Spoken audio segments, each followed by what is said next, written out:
Hey guys, it's me Malcolm, Major December, and it's another chat with Mel. This is number two, joined by my good spuddy Adam.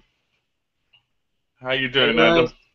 hey everyone, I'm back again. We're going to make this chat as awesome as it's never been before. We're going to make it twice as awesome, twice as sexy, twice as funny, and twice as Big big. one. And just as erotic as anything that's erotic that you've ever seen. Indeed. Yes. So, what you been doing, Adam? Um, well, today I did my part two to my collection overview. Oh yeah, I saw that. Uh, Yeah. yeah. So yeah, I did that. What else did I do? I did a bit of cleaning up. Um, No, nothing really interesting today. What about you? Hi, Alex. Alex just entered the room. Hi, Alex. Even though it says on my thing, but there's zero viewers. Hmm. It's weird. Huh, But anyway. I personally, I haven't really done anything because I kind of only got up and I'm waking up. I had my breakfast yeah. today. Watched RoboCop last night. The Which remake. one? Oh, yeah. This one. Oh, why does the phone ring every time I'm doing a video? Have you noticed that? Yeah. It's Kellogg Brent. That's alright. Let me ring one more time. I'll talk. It always happens when I'm doing a video, no matter what time of the night. If I do it like 4 in the morning, the phone rings. It's mystical. But yeah, I put this on last time. I thought, you know what? 'Cause I got in the post, as you saw my Blu-ray update, you know. Yeah. I thought, oh, I'll watch it. Oh, I was hoping someone would come in and smash my head in all the way through the movie. And that was the first 20 minutes. Have you seen it yet? Yeah. Yeah, no, then you understand what I mean. It's crap. It's incredibly terrible. I, I was like, I was watching it for the 2 hours that it was on. And I was like, the guy who plays Murphy. How can he have a relationship with his mother, with his wife and son? And the guy was just unbearable when he was just alive, let alone being in the Robocop. And the outfit was dreadful. Yeah. There were some bits that paid homage to the original, like when the bloke says, "I won't pay $1 for that" and stuff like that. But they were just terrible.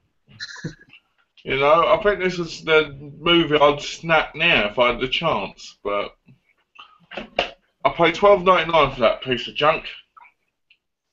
Uh, No wonder it was on sale on Amazon.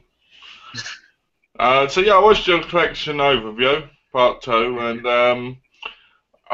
being a Blu-ray guy, I kept going, "That film's on Blu-ray!" Every time. "That film's on Blu-ray, why have you got Blu-ray?" You know. And it's a nice collection. I like your low-budget horror movies. yeah. Yeah, Yeah. you know, I like them. I like because some of them are actually quite good. Harpoon's not a bad film. Yeah, I don't mind that one. It's not the best film, but it's not a bad film. Like the Lake Placid movies, I've seen all of them as well, and they're not bad. Like you Yeah. said, a bit cheesy and a bit, what do you call it, the late ones, but they're still alright. Yeah. What about Cabin Fever? I've only ever seen the first one. I haven't seen any other ones. Because there's four of them, aren't there? Is it? I thought it was free. There's one, two, three, and then there's Patient Zero coming out this year. Oh, Ooh. So yeah, I watched RoboCop, and I've been doing my overviews. Obviously, most people have seen them pop up on the screen. yeah. A lot of hard work. You know, who would have thought it'd been so hard to do those videos? I know. They take forever sometimes. It does. And I'll tell you something, my action one, if I'd have kind of gone like this, that one, that one, that one, it would have been like 4 or 5 hours long, and I'd have just been like, oh, Yeah. you know? I mean, tiring or what? I mean, going for your collection is quite tiring because you have to keep pulling it out, pushing it back in. You know, Yeah. me, I have to carry mine all the way down the stairs. I'm guessing that's cabin fever. Alex says apparently the third one is awful. It it doesn't Huh. surprise me, to be honest. It's not the best horrors, but they're all right. I mean, it's been years since I've seen them.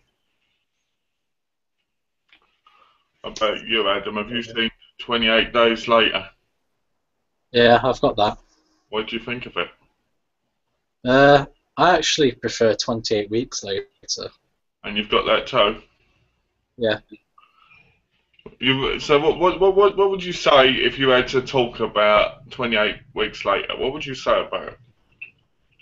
Uh, yeah, it's a good zombie movie. The reason why I like it is because it's got more action in it than the first one.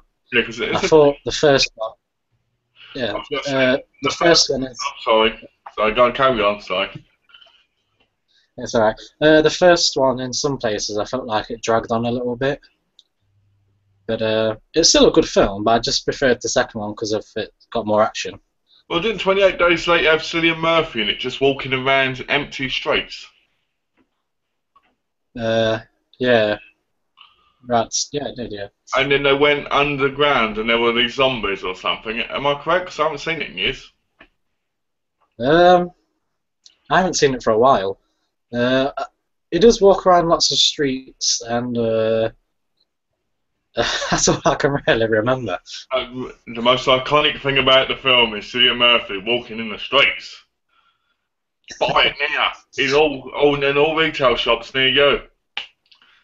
I mean, I remember the film slightly, and I remember him walking around the street. I remember seeing the cab and all that stuff, and just things flying Yeah. across the floor, but I don't remember anything else in there. Alex Tinder says, I thought the first Cabin Fever was decent. It probably, to be honest with you, I saw it so long ago, I can't remember. I think, didn't it begin with someone getting run over by a bus? Am I right, Adam? Which one's that one? Cabin Fever. Oh, I can't remember. It was years ago since I've seen that. Well, I was watching your overview, and I heard what you said about Nightmare on Elm Street, and it's your favourite, right? Yeah. Now, I want to know why you like Freddy Krueger so much. Right. One, because it's completely awesome. I like the way he jokes around and then kills people. It's like he's not just dead serious all the time. He he likes to have a little bit of a laugh when he kills people. And it's just the humour of Robert Englund, because he does that bit so well. You kind of forget sometimes it is actually a horror movie and you think it's a comedy because he's just going around joking, and then after he's all done that, he's just like, yeah, kills the bastards, and then yeah. Well, I think you're right. Freddy Krueger's different to the others because the others are very quiet, they either don't talk, and they're very brutal. And Freddy Krueger, he tries to cheer people up before he kills them by putting puppet strings around and going, dance, my little puppet, or something like that, and just because, hey Kelly, Kelly says, hey, you sexy guys. Oh, I think, plus Freddy Krueger's just a cool villain. He was a paedophile, a child molester. Everybody knows child molesters make the best villains in movies. You know, he's got his fingers, so he has stuff like that, and it's just great. The whole fact that he can enter the dream world and just do anything to you is a fantastic idea because the possibilities were endless. yeah. I mean, when I watched the first one, I thought, wow, this film's actually a little bit scary. And then the Yeah. others, to me, are just comedies. Yeah. With, like, Which is. Oh, sorry, carry on. carry on, I'll finish then. I was gonna say, which is the one where he like turns into that giant snake thing? Oh, isn't that like number 5? Yeah, I remember when I saw that, I just couldn't stop laughing. I was just like, oh. Alex, you're right. Alex says Freddy Krueger changed horror. Yeah. Well, he did because I think he was like the first one to really be in your dreams. Other horror films had it where you dream about it.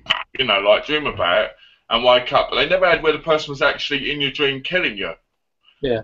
So it was so when the Cave Crew was created, it was like probably the most awesome thing they'd ever heard. You know, in the actual studio planning.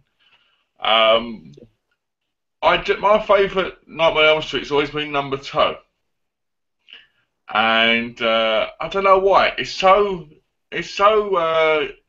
what can I say? It's so like the bit where the towel hits the coach in the shower and the boy's washing and it's hitting his bum and that. I love watching that scene. And the scene where Freddy Krueger is walking on the pool bit and the guy goes, "We can help you. It's okay." And Freddy Krueger goes, "Help yourself, fucker." I love that. Yeah. You know, and a bit at the beginning on the bus. I just love the whole of number 2. Number 2 is my favourite of all time. Yeah. What's your favourite one? I'd have to go with the first, just because I don't know. It's The original. probably the original one. Probably one I've watched the most times as well. I think you're right, you know, I mean, it's original, it was meant to be a horror then, not just a horror kind of slight comedy kind of thing. But I think the Yeah. comedy aspect of it actually makes it better, you know? Yeah. Like, I think one of the scariest scenes is when the girl's up against the wall and the blood's squirting out of her, you know, in front of Johnny Depp as well. That's horrifying. If that really happened, I'd have nervous breakdowns, you know what I mean? Yeah. What's this? We've got a comment. The original No Elm Street is one of the scariest horror movies. It's so creepy. Oh dear, I can never say that. Atmospheric. I didn't like it when Freddy started getting comical. Well, you know, I have to agree with you and I have to disagree.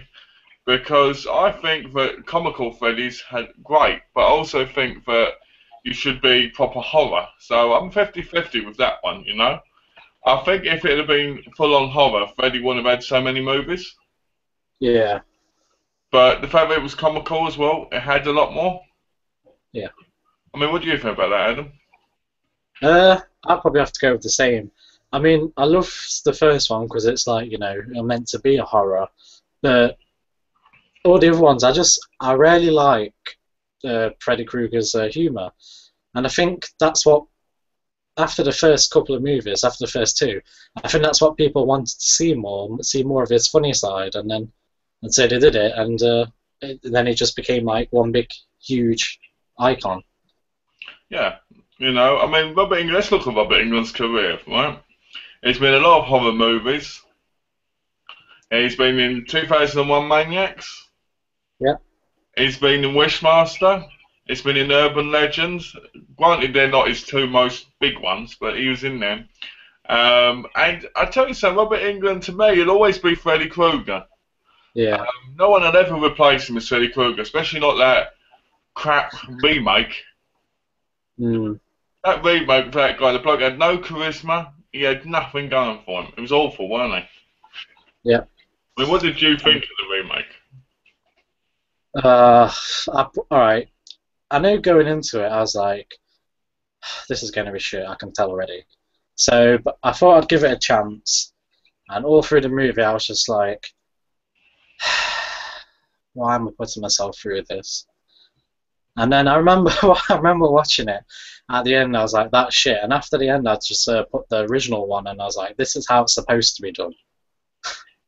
Well, that was exactly how I felt about the RoboCop. And when I downloaded Nightmare on Elm Street, the remake, I downloaded it because I was like, I'm not going to buy this if this is crap. Yeah. Because I'm not supporting them maybe making a sequel. Because that's how they decided to make a sequel, on the box office and the sales of DVDs and Blu-rays. Mm-hmm. So so there I am. I put on. I'm like, oh look, there's Bart Gunn from Smallville, and then I'm like, oh look, here's another one. Oh look, here's another one who's only in TV episodes. Oh, who's this guy they're burning? Oh, what? That's Freddy Krueger. No. Then they do the iconic bath scene where his hand comes out of the water, and I'm like, no. Yeah. For the whole movie, I'm just sitting there going, what a pile of shit. So I never bought it. I need to buy it in a pawn shop for like $2 to complete the collection. But I hate the fucking thing. Yeah. I hate it. Just It's like I hate the Friday the 13th one. now with the Friday the 13th one. The way I see it is, I don't actually consider that one to be like a remake. I kind of see it just to be like another random sequel because it's nothing like the first one at all. But I agree with people when they say it, it's nothing. It's not as good as like the originals, but I still say I think it's okay if if you really can't find anything else to watch and you just want to watch something a bit simple. We've got we've got 3 comments and we'll get back to that. Well, first one is, I love Dream Warriors for the nurse scene when I was younger. Haha, that was Alex. I remember that scene quite well from when I was younger as well. Yeah, I agree with that. The comedy works in the earlier sequels. I enjoyed 1 to 3 a lot, but 4 onwards it just starts going downhill. Yeah, I can't remember hardly any of 4 onwards of A Nightmare on Elm Street. I only remember the first 3 and maybe slightly a bit number 4. What about you, Adam? Uh, I can. I think I can remember the most of them till it gets to the fifth one, and after the fifth one, apart from New Nightmare, uh, whatever came out after the fifth one and then before the New Nightmare, I can't remember. The Final Nightmare. Yeah, that one. The remake made me quite angry. I think it made us all angry, Alex. So going back to Friday the 13th. So my view was, because I ordered mine from Canada when I lived in England, Yeah, because it came out over Canada, a long time before England. And I'm like, it's got that fucking bastard in it, Jared Paletti from Supernatural. I hate that guy. He's got no talent. He's washed up and he's horrible. Should have been Jensen Ackles. He's the one with all the talent. But anyway, that doesn't matter. The point is, I put on, and like you, it was like, to me, it was like the Puppet Master movies. Random all over the place, and it didn't have no kind of time frame in the movie. yeah, It wasn't. It wasn't. It had some good trademarks from the thing, like the girls in the sleeping bags. yeah, But it wasn't a good Friday the 13th film by any sense. Like when he kidnaps the woman because he wants to make her his mum, you're just like, what? You know? Does the person who made this film not know the whole Jason Voorhees storyline? You know what I mean? yeah, The original Friday the 13th I thought was incredibly scary for its time. yeah, I thought that his mother was very, very amazing. I loved her. I thought she was incredibly hot. When she turned up and she started acting all psychotic, I was like, "Hey, brother, let's come around mine sometime." And when she gets her head cut off, I was just like, "I shall use that later." But but yeah, the first side. See, a lot of people forget that the first side of fame was Jason's mother. yeah. I can't remember her name. Do you remember what her name was? Uh, it's it's Pam, isn't it? Pamela. Is it? I know her last name's Voorhees, but I just can't remember. Is it Pamela Voorhees? Doesn't seem right. It might be that. Uh, that's what my head tells me anyway. Alright, let's go with Pamela Voorhees then, because I can't remember. But a lot of people forget, but she was the killer. See, and that's what made the first one scary. Yeah, The first one and the second one were all about seeing through the eyes of the killer. yeah, And to be honest, I've never liked first-person views of killing. I've never liked that at all. I've always liked it when you see the hands, the body, killing the person. Um, yeah, I do like some scenes like when the arrow goes through Kevin Bacon's neck, yeah, and I do like the old, I do like the, I do like a lot of the murders in it. When it's revealed, when she turns up all of a sudden, you just know it's her. You know, you just know it's Mrs. yeah, Horley. And then at the end, where Jason, the little Jason comes out of the wall, goes and grabs hold of the woman. And it turns out it never actually happened, according to the police. Right? Pamela Voorhees. Yeah, okay. So it was true. Pamela Voorhees. Thank you, yeah, Kevin, for clarifying that. Because she said Friday the 13th is my favourite horror franchise, and her name was Pamela Voorhees. I went to lose track. Well, I made the comments. I went to lose track. So anyway, it comes and goes. They go, there's no boy in the water. So you're like, number 2 pops on, and you're like, how far gone is number 2? Because Yeah. goes back and kills her, right? And she doesn't like any difference. So is Jason Voorhees gone from a boy in the water for like God knows how long to a big massive bloke in a mask? All of a sudden, does it? Can he do what they do in South Park and get the gnome spray and shrink and go big? You know. And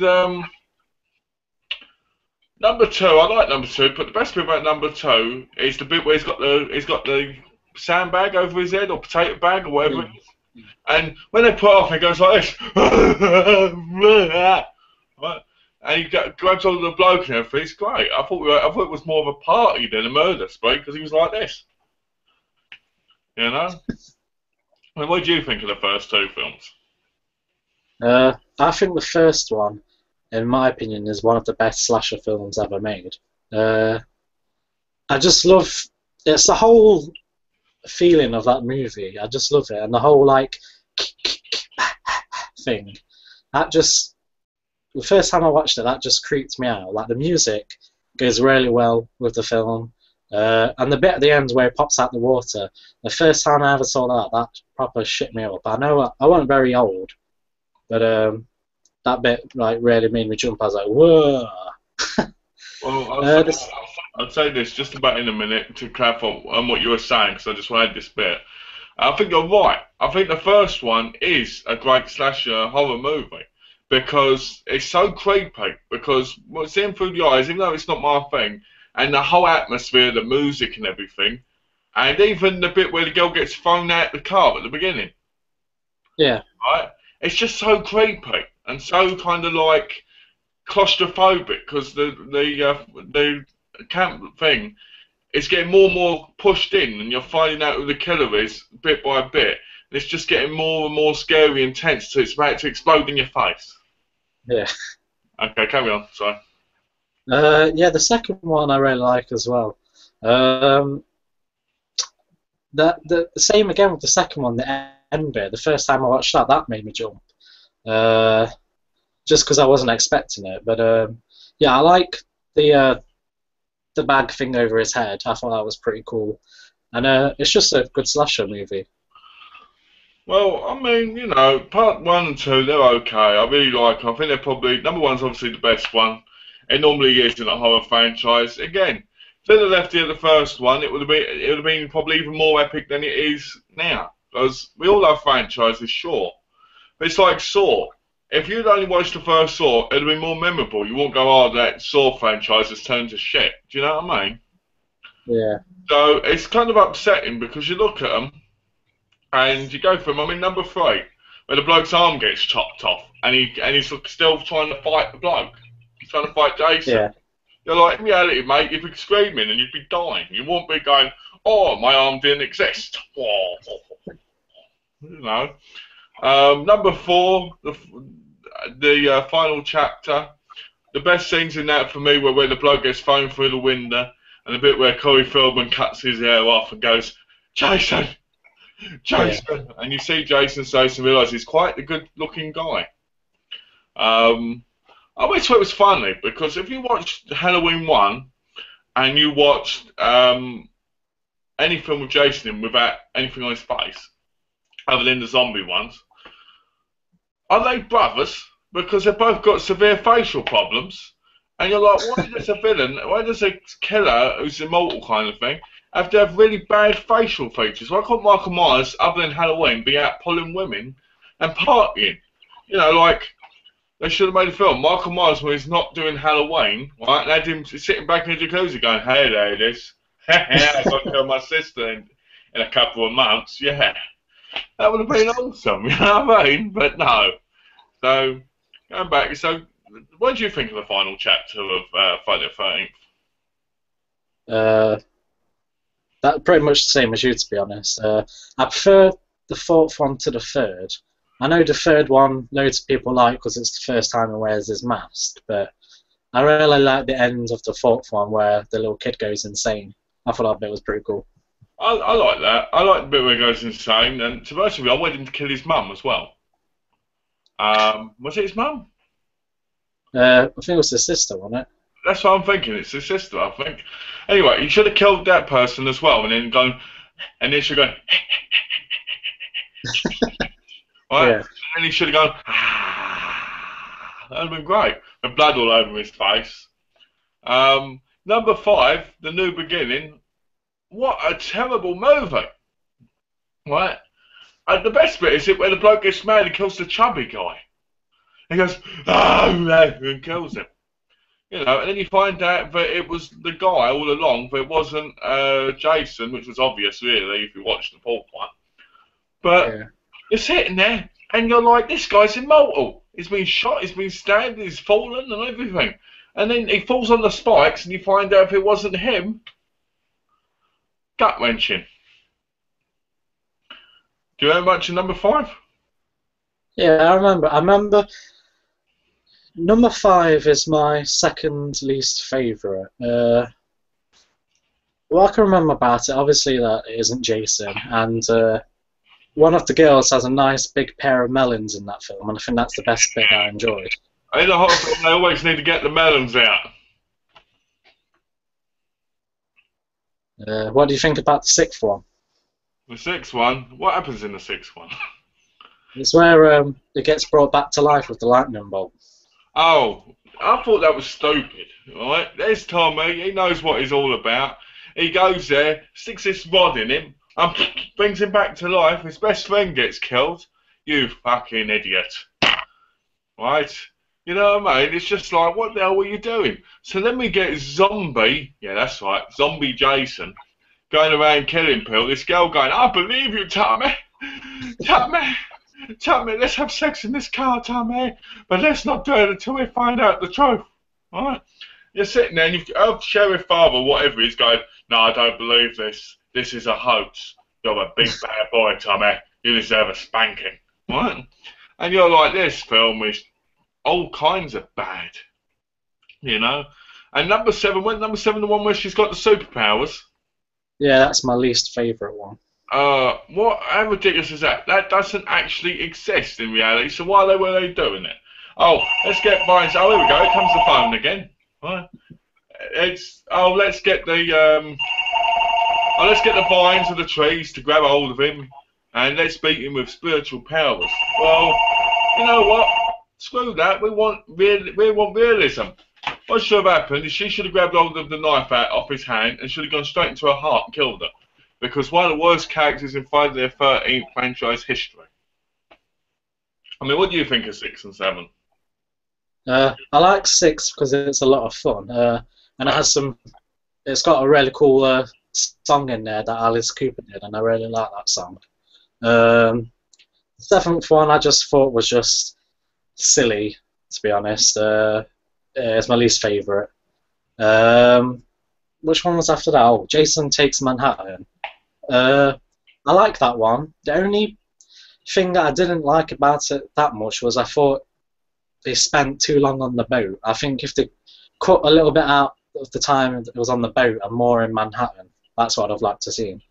Well, I have to agree with you. I thought it was on the boat too long, but to be honest, I think being in Manhattan, you have kind of restrictions, you know, because of where it is. Yeah. So they probably can't film as much as they probably hoped for when they thought the title. But I love the boat scenes. I think the bit where he climbs on the boat and he's going across it and he climbs in. Awesome. Yeah. The way he kills the people on the boat, awesome. But the best kill has to be the bit on the road from Manhattan where he punches him in the head and his head goes flying and falls in the trash. Yeah. That's awesome. Where it goes boing, boing, boing, boing, like he's playing pinball. Boom, boom, boom, boom, boom, boom, boom. And it's just excellent. But the bit where he turns to acid, where the acid kills everything of him and burns him badly, and he becomes this kidney that takes over when Jason lives. Ugh. I hate that. You know, it becomes like that kidney liver thing, and apparently you can make people just grab hold of it and eat it and become him. I was like, this film is terrible. Jason Lives, more like Jason Kidney. It should have been called Friday the 13th, the kidney of Jason, right? Because what happens is he's beating on the table at the beginning of the film, because at the beginning of that, it thingies, right? So it's beating, and you're like, what the hell? And the character grabs hold of it and starts eating it, and then he walks around like Jason going, ooh, ooh, and you're like, this is a zombie movie, right? Where they eat kidneys and become Jason. So they go like this, and it's all ridiculous, all kinds of bad, right? And you're just like, this film is horrible. And then you get Jason X. I love that film. I don't know why, but I do. I love it. I love it. Jason in space. Everybody knows that when they run out of ideas, they go to space. Yeah. The leprechaun goes to space. The dentist went to space. Freddy Krueger's going to go to space in the next film. Oh, and Halloween, the new Halloween coming out in 2018 is in space. So they've run out of ideas, so they go to space, right? So there's Jason. He gets killed at the beginning. This stupid liquid they forget to stop because it pours on him, and he becomes basically this metal monster creature, but it's extremely cool. Right? I love one of my favourite kills in it is when he puts the girl's head in the ice water and then he smashes it on the counter. I love that. That's awesome. I watched that for hours, repeating it. Ha ha ha, bitch, ha, bitch, fuck you. Right? And I love the bloke who wants his nipples clamped by the girl. I always thought that was awesome to be in the movie. Completely irrelevant to anything in the movie, but that was an awesome part. The bit where the black guy basically fights him and they go into space together, like, ooh, it's really, really stupid. I like the bit where they had the mirage of the two girls getting topless, going, hey, and he still beat the crap out of them. Yeah. You know? What else do I like? I like the bit where they're, doing the training and he's killing them one by one, like. Yeah. I like that. I mean, what did you think of part 9, and what do you think Jason Lives, or whatever it's called, and what do you think of Jason X? Part 9 I've never seen. Jason X I just think it's a really fun movie. That bit that you mentioned where that woman gets her head frozen and then smashes it, that's one of my favourite kills. Which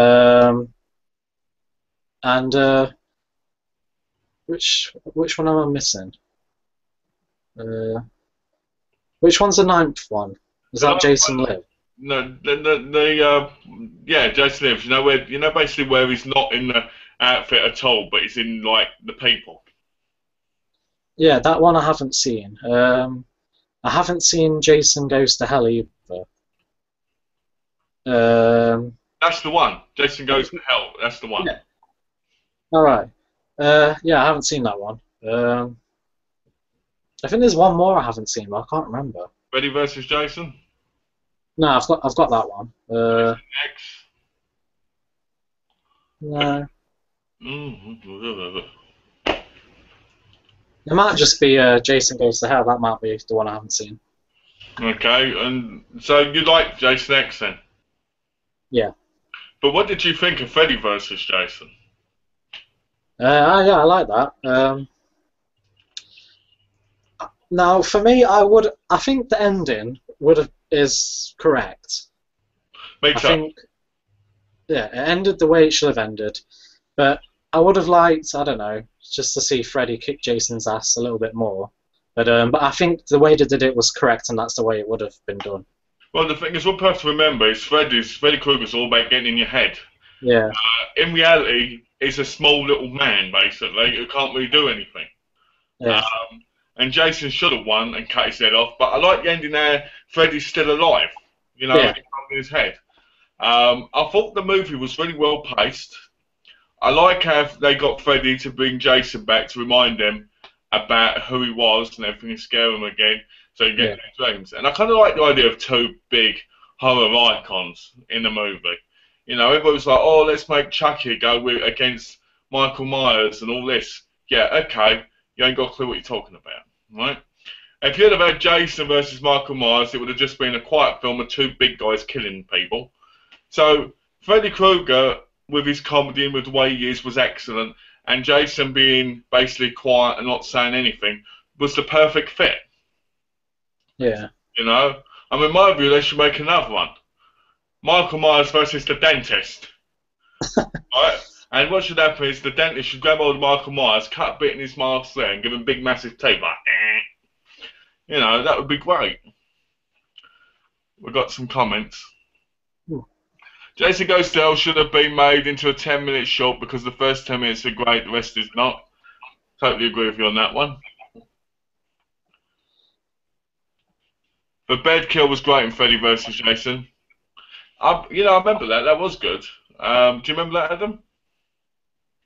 The bed kill. Yeah.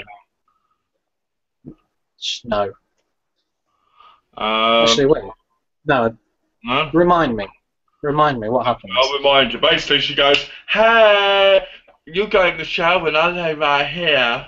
Oh, and that's when he stabs her like this, cuts her fucking liver out and eats it, and then becomes her. I don't remember it, to be honest. I remember the scene. I just don't remember the murder. Friday the 13th is my favourite slasher of all time, closely followed by part 2. Love the look of Jason with the potato sack. I know I'm in the minority, but I love part 5, A New Beginning. That's from Kelly. Well, you know what? To be honest with you, Kelly, it doesn't surprise me because, it depends on the day. I mean, I didn't mind it. I just didn't like it that much. I could easily enjoy watching it. It's just I wouldn't rate it highly, What about you, Adam? What, the 5th one? Yeah. Yeah, I can see where Kelly's coming from. I mean, some bits were alright. Yeah, I guess it depends, really.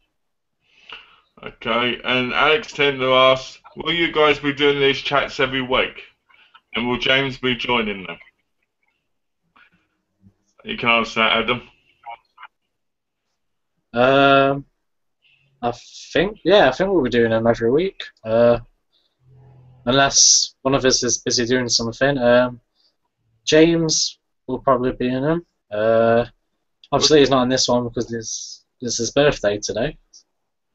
Well, to be honest with you, Yeah. I thought James would want to stick to the geeky chats, to be honest. Because his week is normally quite busy, seeing Nick, his personal trainer, and all that other stuff. Yeah. And I thought, to be honest, he wants to do the geeky chat, and I thought me and Adam would be doing this kind of thing. Maybe, kind of like joking about, but maybe a little bit more serious. Yeah. Than the geeky chat kind of thing. I love the geeky chat, and I love doing them with James. I think James is awesome. But I thought maybe we could talk more on movies, as well as the whole joking about it. We're doing the geeky chat, Yeah. That's what I created this for, and I think that's why what we should do is maybe James could be in here every now and again, but the geeky chat's more about the fun and comedy and having a laugh as well as talking about movies, as this could be talking about movies properly, getting in depth, talking about, and kind of understanding what we all think of movies. You get what I'm saying? Yeah. Plus, go on. So I'm just going to nip and get a drink. Is that all right? That's all right. So I've asked you a question, Alex. I'm hoping we can do these every week. If we can do them about this time, then I can do them, which I'm happy about.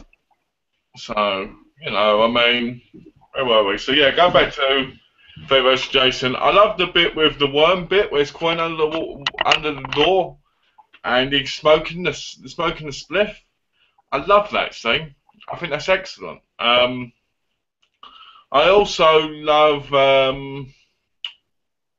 Trying to think. Sometimes it's hard to remember. I mean, I haven't watched these films since I don't know if I've seen Freddy vs. Jason since like 2008.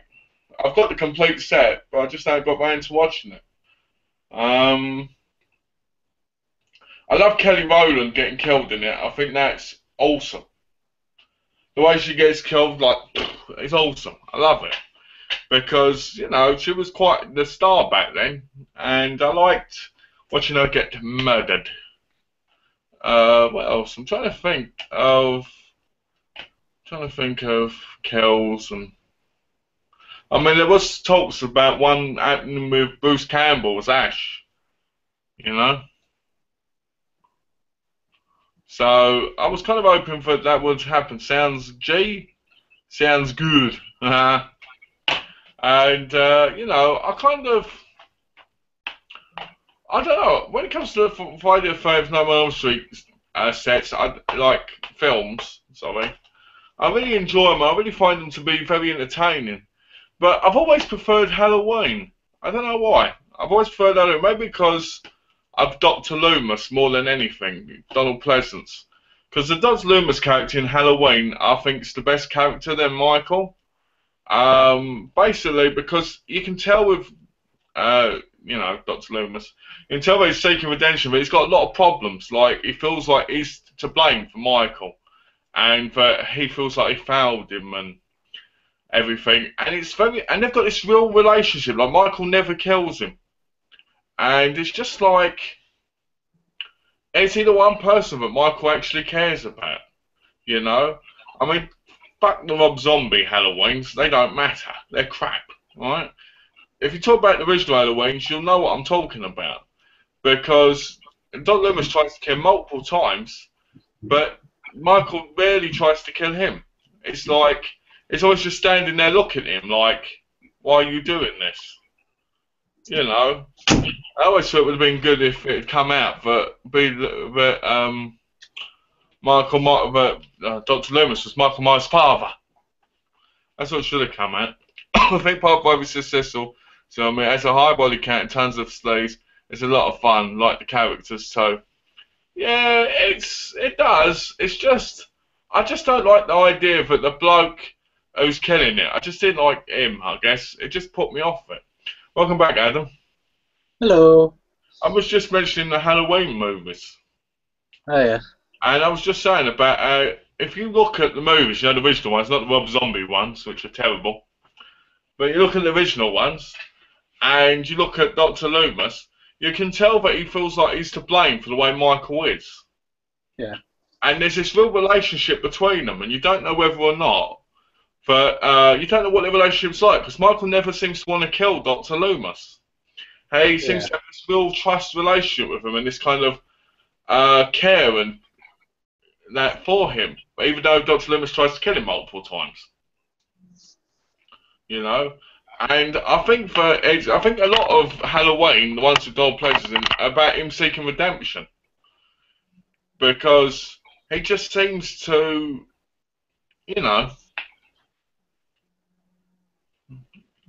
I do think he's my favourite character in the Halloween series, Dr. Loomis.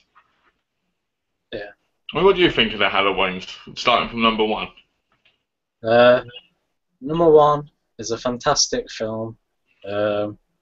It's very tense. I love the fact that it's not gory at all, but it has.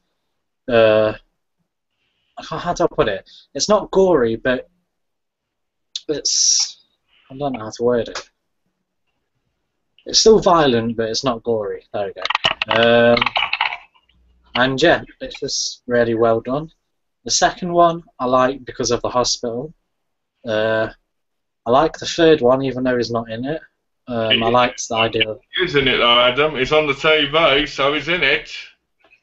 I suppose. It's a Michael film, because he's in it on the TV. Yeah, I like the idea of the masks and stuff in the third one. The fourth one with Daniel Harris is... I like that one. The fifth one, I can't remember that much about. The sixth one with Paul Rudd, I enjoy that one. And then after the sixth one, they're watchable, but I wouldn't call them good. You didn't like Halloween H2O? No, not really. You didn't like Halloween Resurrection? No, not really. And you like the Rob Zombie films? Yeah. Yeah, you know what, everybody, Adam seems to like Rob Zombie, and I think I know why, but I've watched every single one of Rob Zombie's films, and I thought they're absolute trash. But that's my opinion of that, but I'll go to the Halloweens myself now. Number 1, suspenseful, tenseful. And do you know one thing I love about number one? I like when he gets that knife, he gets the guy on that door, and he's like this. Because what everybody Yeah, thinks is Michael's got an innocence to him. He's like, even though he's a psychopathic murdering killer, indestructible murderer, he's got this innocence to him. Because when you look at him after he kills that guy, it's like, you know, yeah, and it's awesome. I love the kills. I love it when he dresses up, when he puts the white sheet over him, and he kills her, and she thinks it's her boyfriend. I love that, yeah, you know. Um, Number two, I think, is my favourite. Because the hospital setting, plus, I like the bit where he grabs hold of the woman and he shoves her head down the water and burns it and kills her. I don't know if everybody's realised, but for some reason, every one of my first things involves a woman getting murdered. I don't know why. Don't blame me, I'm not sexist or anything.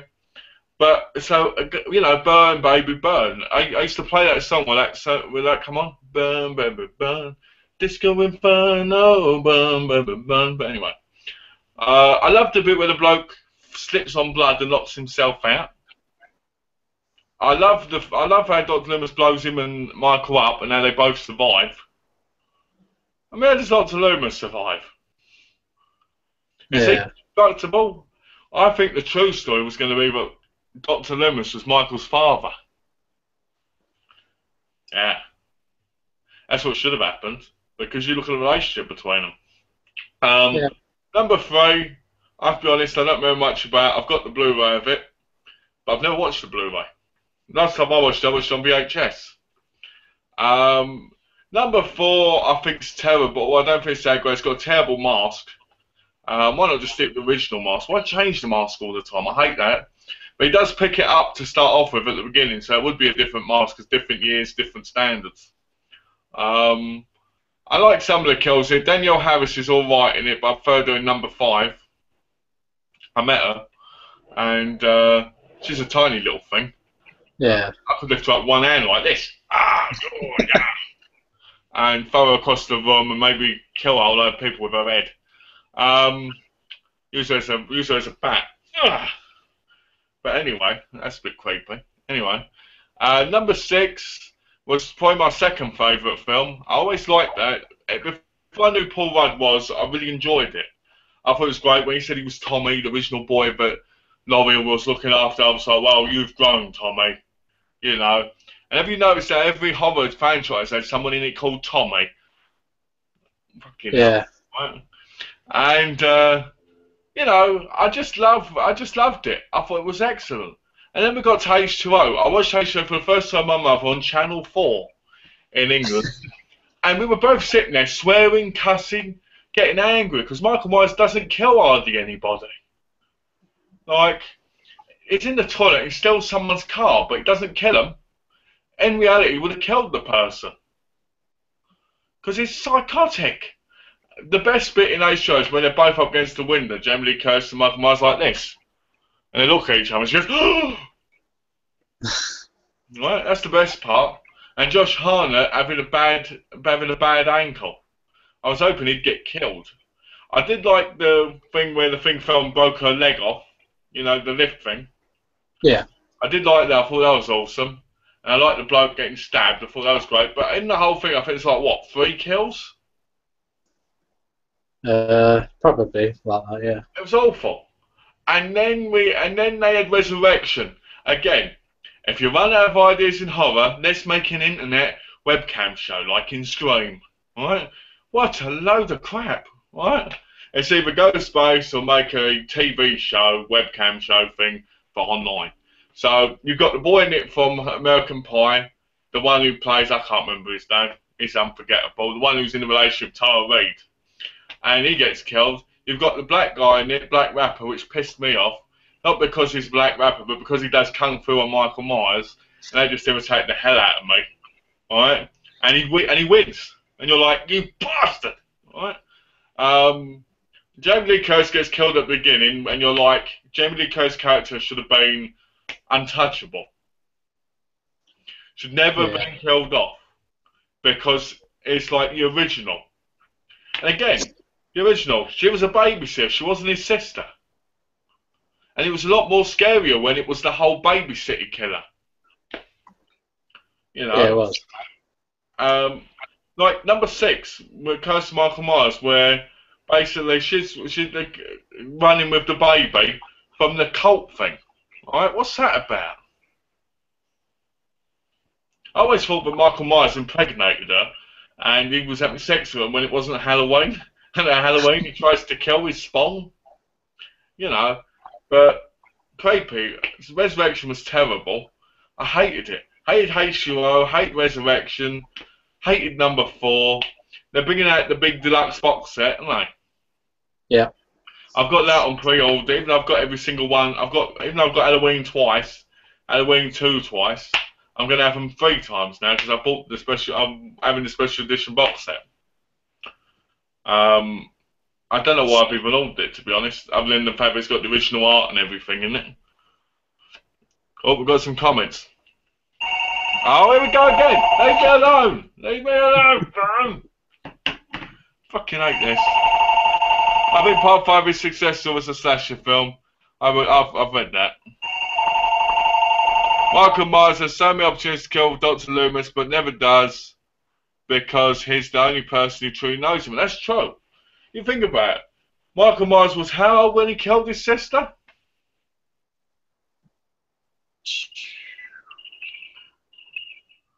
He was 6, wasn't he? 12. I know. It was young. He was young. He was a young kid, and well, he kills his sister. Then he's in the mental hospital, you know, in the thing with Dr. Loomis. Whatever you do, don't take Rob Zombie's version of it into account. Michael Myers does not like wearing masks. Michael Myers wore a mask because he was a clown and killed his sister, and then wore the Michael Myers mask. He didn't make masks in his thing and get off with Danny Trejo in the toilets. But, which happens in the fucking remakes. Anyway, you know what? I could go on about. I'm going to go back on about the Rob Zombie ones later. But you know, he kills his sister, and then Dr. Loomis looks after him for years, talking to him.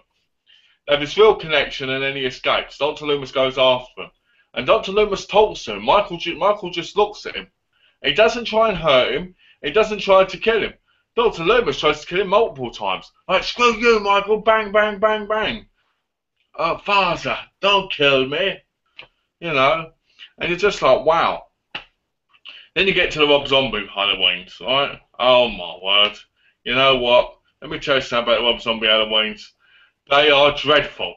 Oh, I'm Michael Myers, and on the weekends I take my mask off. But when I kill, I have time to put it back on. And I go to strip clubs. My mother's a pole dancer, but in my mind she's an angel.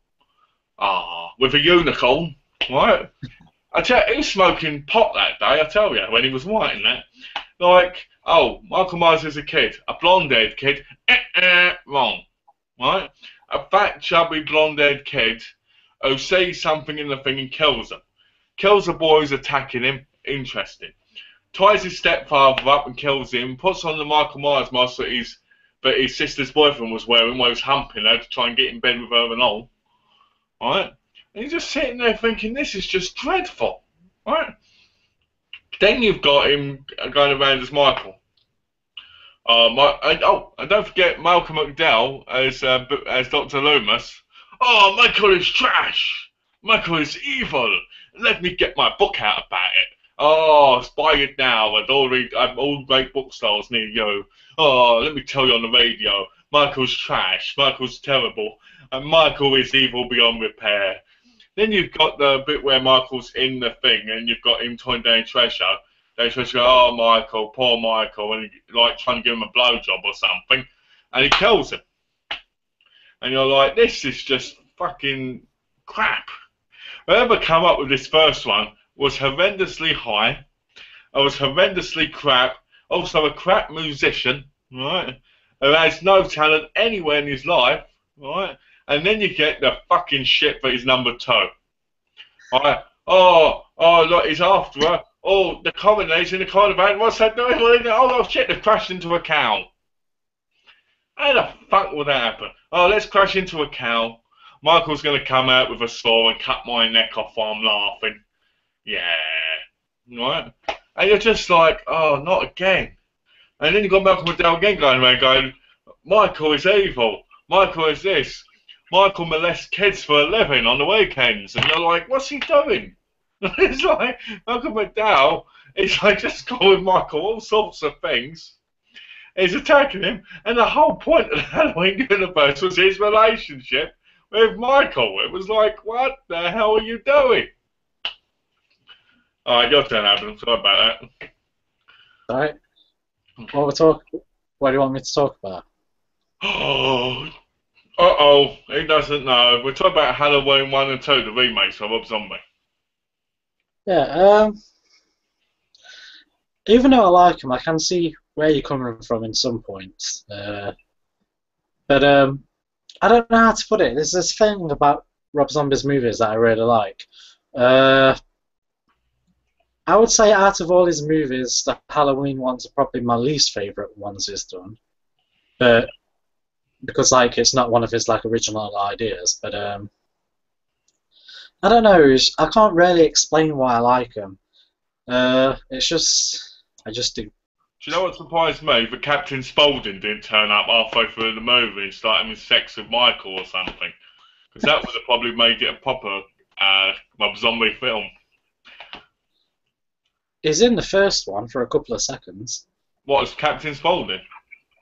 No, not as Captain Spaulding. He's the owner of the graveyard and is in it for like 5 seconds or something. Well, and another problem is Rob Zombie uses his wife as Michael Myers' mother, and she can't act for crap. And there's this bit where she goes, "Oh, Michael, it's okay, Michael." And then when he sees her, when at the end of number 2, I think it is, on the unicorn, he's like this.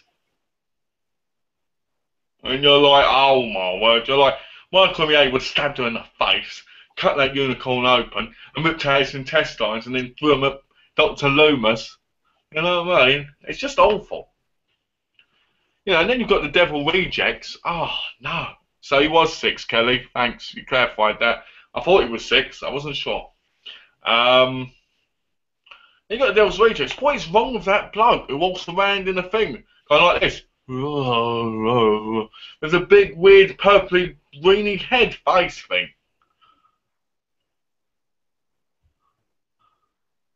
And they go all around killing people, and they get attacked by the chef, and nearly all Rob Zombie's movies have William Forsythe in them, and his wife,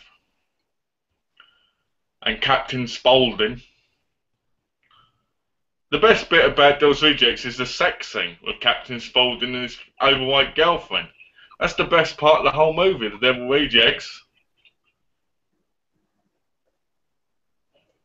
I mean, what do you think of it? It's one of my favourite sequels. Is it really? Well, okay, Yeah. let's talk about it properly. What do you like about it? Yeah. Right. Well, let's start off with the House of the Thousand Corpses. That movie is one of my favourite horror films. I can see where Rob Zombie was trying to make something like similar to Texas Chainsaw Massacre. He was trying to make like a homage to it. I can see where he got some of his ideas from. I really like it because I really like the start bit where the people are on the road visiting like weird roadside attractions, and then I love Sid Haig. I can watch anything he is in. I just don't know why. I love him. And then you've got Thingamajiggy. What's his name? What's his name? The person who plays Otis. I can't remember his name. William Forsythe? No. What's his? Hang on. I don't know. I haven't seen the House of a Thousand Corpses yet. No. I can't remember the actor's name, but the person who plays Otis, I really like him because he's just insane. I like Baby because she's like totally insane. I just like the feel how they take him back to the house and then they torture him, and it's got like dark humor in it as well, which I think is pretty cool. And I like Dr. Satan at the end. He was just awesome. And now the sequel, where it was quite a little bit different from the first one. I don't know. I liked it because for me, you don't feel sorry for them that people are after them. You kind of want them to live at the end. And for people who are like sick and twisted, that's a pretty cool thing to feel. So you're sick and twisted, are you, Adam? I won't. Probably somewhere in my mind. Ooh, Adam's just had a confession. He's sick and twisted, and we know why he grew the beard because he wanted to be just like them in the Devil's Rejects. Yeah, he's part of their family. He's his one survivor. But anyway, Devil's Rejects. To be honest with you, I just didn't like it, mate, because I haven't seen the House of a Thousand Corpses. Um, but to me, with Rob Zombie, it seems to be violence for the sake of violence. No real method, no real story going on in what I've seen, just things put together. Seems to me like he just smokes a spliff and he just writes any old junk. That's what it just seems like to me, you know? Maybe it's just because I prefer different kind of movies to what he makes. I mean, like they say, everything's Yeah, art for somebody, you know? yeah. So, I mean, have you seen the Dentist films? I've seen the first one. What do you think of it? Yeah, I enjoyed it. I thought it was pretty fun. I think it's one of the greatest horror movies of all time. That film always makes me smile. Oh, I like. Alex said Bill Moseley. Ah, yeah, Bill Moseley, that's it. I knew his name, I just couldn't think Yeah. of it. But yeah, the bit in the dentist, the bit that I really like is where that woman is on like some bed and she turns around and all like her tongue and teeth are missing. I thought that bit was awesome. What's this in The Dentist? Yeah, Well, yeah, I like that. The Dentist is one of my favourite horror movies because I think it's quite realistic. I like the fact that the yeah, bloke's mentally unstable and he sees his wife with a pool boy and everything. I just love the Dentist films to bits. I love how you see him slowly cracking. And then he's in that mental hospital, and in number two he comes out, and you think, has he cured? Just like Psycho, technically. Has he cured? Has he cured? Guess what? He hasn't. Yeah. Let's watch him destroy people's teeth. Let's watch him strangle his wife again. Let's see him do all sorts of sexy things. I love the Dentist films. I haven't seen them in years, but I love them. Okay, Kelly says, Halloween 2 is my favourite in the series. Halloween 3 is great, it's very dark and sinister and a unique story. That is true. There you go, here's one for you, Adam. Michael Myers has so many opportunities to kill Dr. Loomis, but never does because he's the only person who truly knows him. It's true. He was 6. There you go. What are your thoughts on the Hostel films? You can go first, Adam, because I'm going to be quite a while on this. okay. Well, I only saw the first Hostel film. It was about a year and a half ago. I thought I decided to see what it was like after I've heard people ranting on about it. I got halfway through it and I was completely bored, so I'd switched it off. And I haven't seen 2 or 3. You were bored. You were Yeah. bored by your life, you scumbag. But no, seriously. I remember watching number 1. I heard so many good things about it. It was twisted, dark, violent. So I thought, you know, well, why not? I bought it on Blu-ray for $16.99. This was when I first got a Blu-ray player Yeah. on PS3, and I was like, I don't mind paying $16.99 for this. So I put it on. Oh, let's all go to Amsterdam and all this stuff. Ooh, yeah. And there's a guy recording a video of him having sex with a woman in the toilet. That's always good. That's English culture right there for you. But go in the toilet if you've got any class. Not at your home, not in a hotel, but in the toilet. But you know, especially a dirty one, because that's better. The dirtier the toilet, the dirtier the sex. But I remember watching it. I remember the bit where the bloke he's got the ball game on. He's sick, and I remember thinking, this is great. Unzipping my pants, and like no. But it puts ball game sick and everything. It's great, and the bloke slips and everything. And when he escapes, and he's got a Japanese girl, and he cuts her eyeball off, and she starts screaming, and they catch her. I love it. The whole Hostel 1 is awesome. How you got bored with it, I can't imagine. Probably because it's very slow to get started. I think it's like an Yeah. hour before you're even in a hostel place. And the best bit is when he runs over the 2 girls who put them there.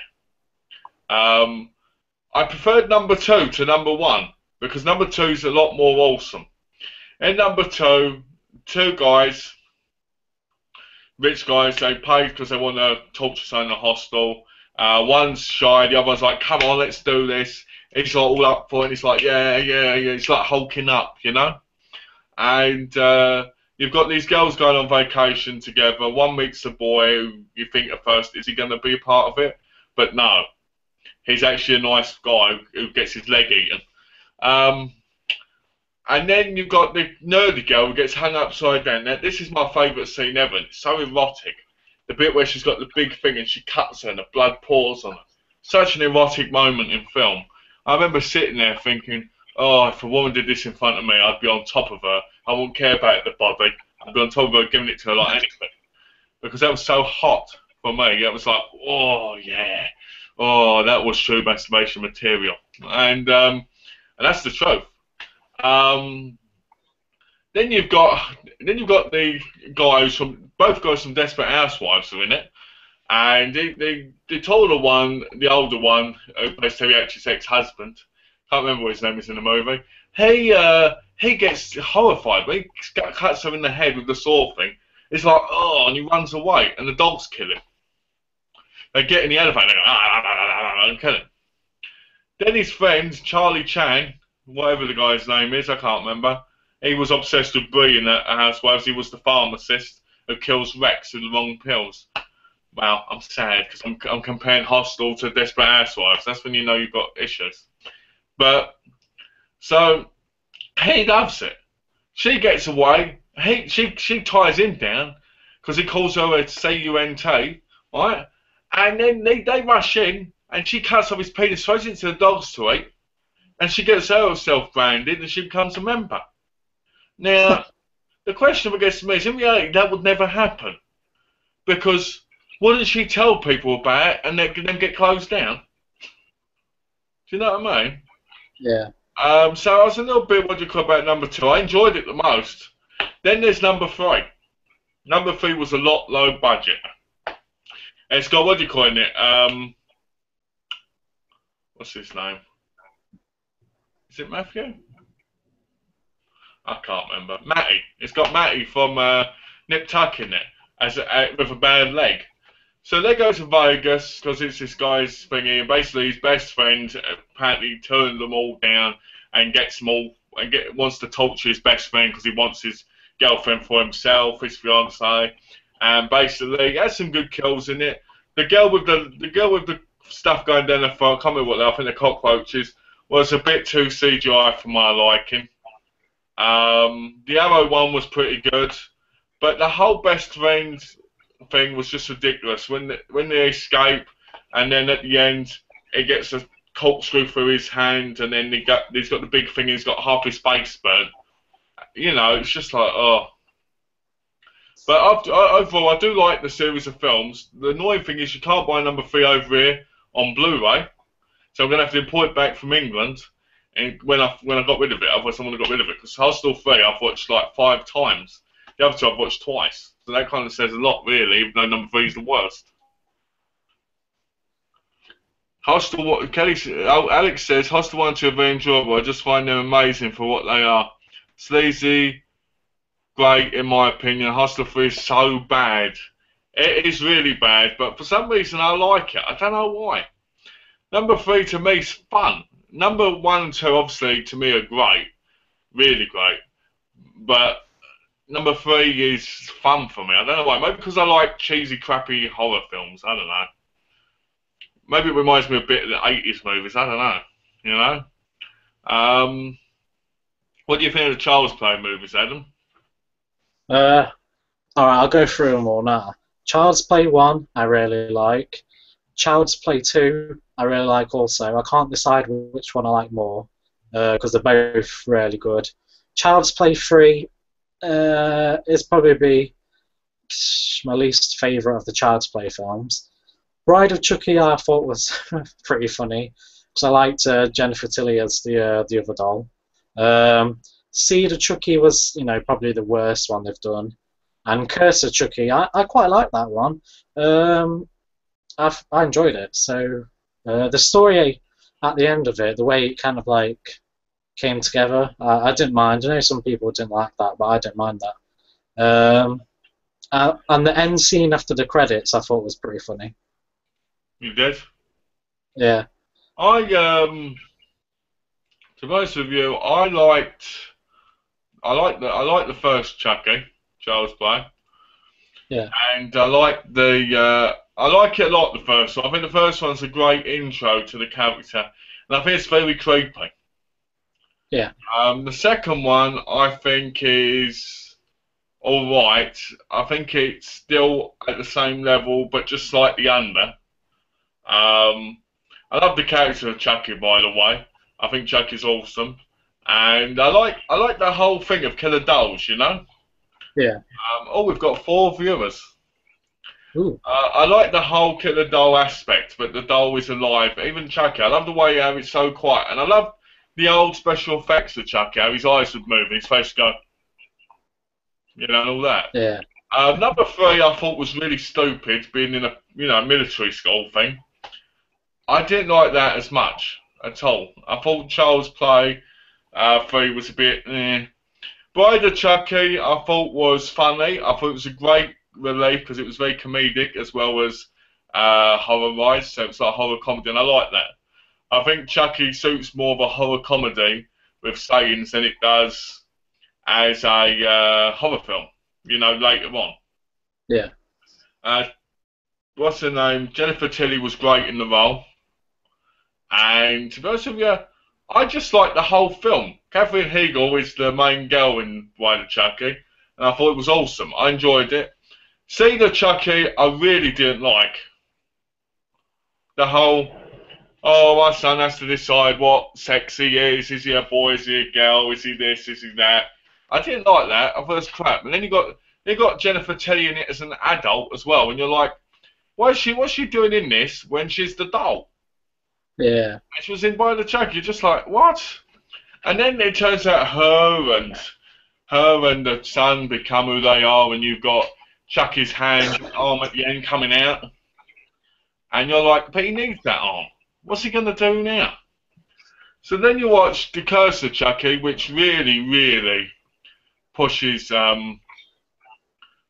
itself into ridiculousness.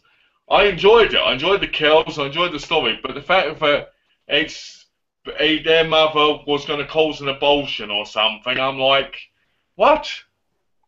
So you were having it with this woman, and you tried to kill the baby, and it turned out to be her disabled, older, and now you're going back to kill her because you didn't want her in the first place, even though she's lived as a disabled person most of her life, or if all of her life. Why would you kill somebody who's disabled? But you've caused them to be disabled. You know what I mean? I was just like, what's going on? So I was just a bit disappointed with that, yeah, I did like it. Yeah, go. I like the bath. I like the bath of blood scene. It's kind of sexy, Kelly. It is sexy. It's one of the hottest scenes I've ever seen in film. I love that scene. It gets me excited every time. Hmm. Let's have a look. Where are we? Seeing the blood drop all over the naked woman is so hot. It's not something I admit to many people. Ha ha ha. Well, it is hot, and it's fun, and it's probably one of my dreams in life to have a woman kill another woman and then me jump on top of her. If I was with a woman and she said, I kill women and bath in their blood, I'd say, kill one in front of me and let's have hot, passionate sex. Because it would really get me going. I tell you. Sexy or what? Anyway. So yeah, the Child's Play movies, I find them really entertaining. I don't like the character of Andy when he gets older. I like him as a kid in the first one. I didn't mind him as a kid in the second one. But when he's played by Jimmy Olsen from The New Adventures of Superman, it's just like, Seeing Chucky is probably the most forgettable one in my view. I really just didn't like that. I thought it was an horrendous film, in my view. But then, that's just me. A lot of people liked it. Bride of Chucky, like I said before, was fun, entertaining, great comedy. Love the way they kill people. I think it's awesome the way they kill people in it. And it reminds me of Rosie and Jim, except murder spree, you know? You know, oh, let's go, Jim. Rosie, except it's like, chicken, you know. So it was pretty good. I love the way they like blow up the things with the lighter and everything, and then they get back in the thing laughing and stuff. Yeah. It was everything Rosie and Jim should have been. But I mean, I'm trying to think of more horror franchises. Can you think of one? Um, let me think.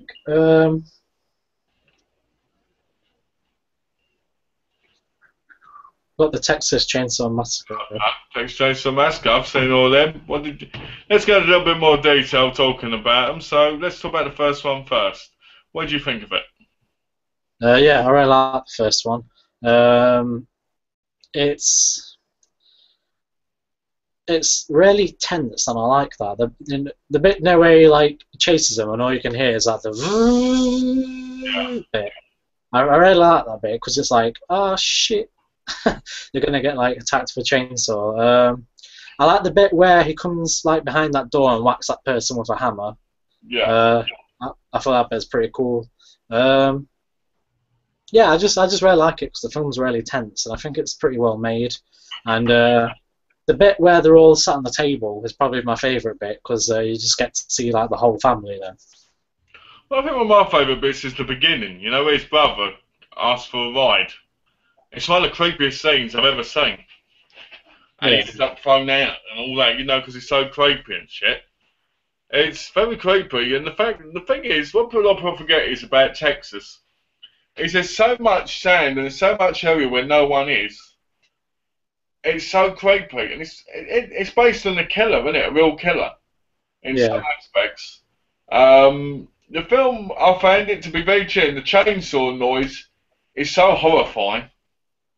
The idea of a chainsaw going through your skin is just horrendously scary. Yeah. And painful. I like you. I like the bit where he opens the door and the hammer goes around. You know, because it's like so quick, but it's scary because you're like, this could happen anywhere. Yeah, because the house looks deserted. Around it and boom, it's just like so unthinking, just like reaction, like boom. There's no care. It's just like goodbye, boom. You know. Yes. And then the bit where she's chasing them at the end with the chainsaw, and basically one bloke gets killed, and then she jumps in the back of the truck thing. It's one of the best scenes in horror franchise. I love the bit where she says, ah, ah, ah. I always wanted her to scream and then fall off the back of the truck. Oh shit! Ah, that'd been great. But no, she doesn't fall off. She survives. I just love the screaming, and the best bit is the granddad sucking on the fingers. I love that. Yeah. I always thought he should have stuck them two up his nose and had two in his mouth like this, going. That would have been great, you know. I love the family. I think the dad is awesome as well. So normal looking, but so creepy. What do you think of number 2? Not seeing it. You haven't seen the Dennis Hopper film, number 2. This is my favourite. The bit where Leatherface has sex with the woman with the chainsaw and he rubs it up against himself, rubs the blade up against the female part. I mean, come on. That's another one of the most erotic moments in horror film history. She's like this, and he's like, and you're like, yes, give it to her, stick it in there, come on. And he starts going, and you're like, yeah, right? Dennis Hopper's fantastic. He's over the top as usual. I love him. I love Dennis Hopper. I think he's an excellent actor. I think he's a fantastic.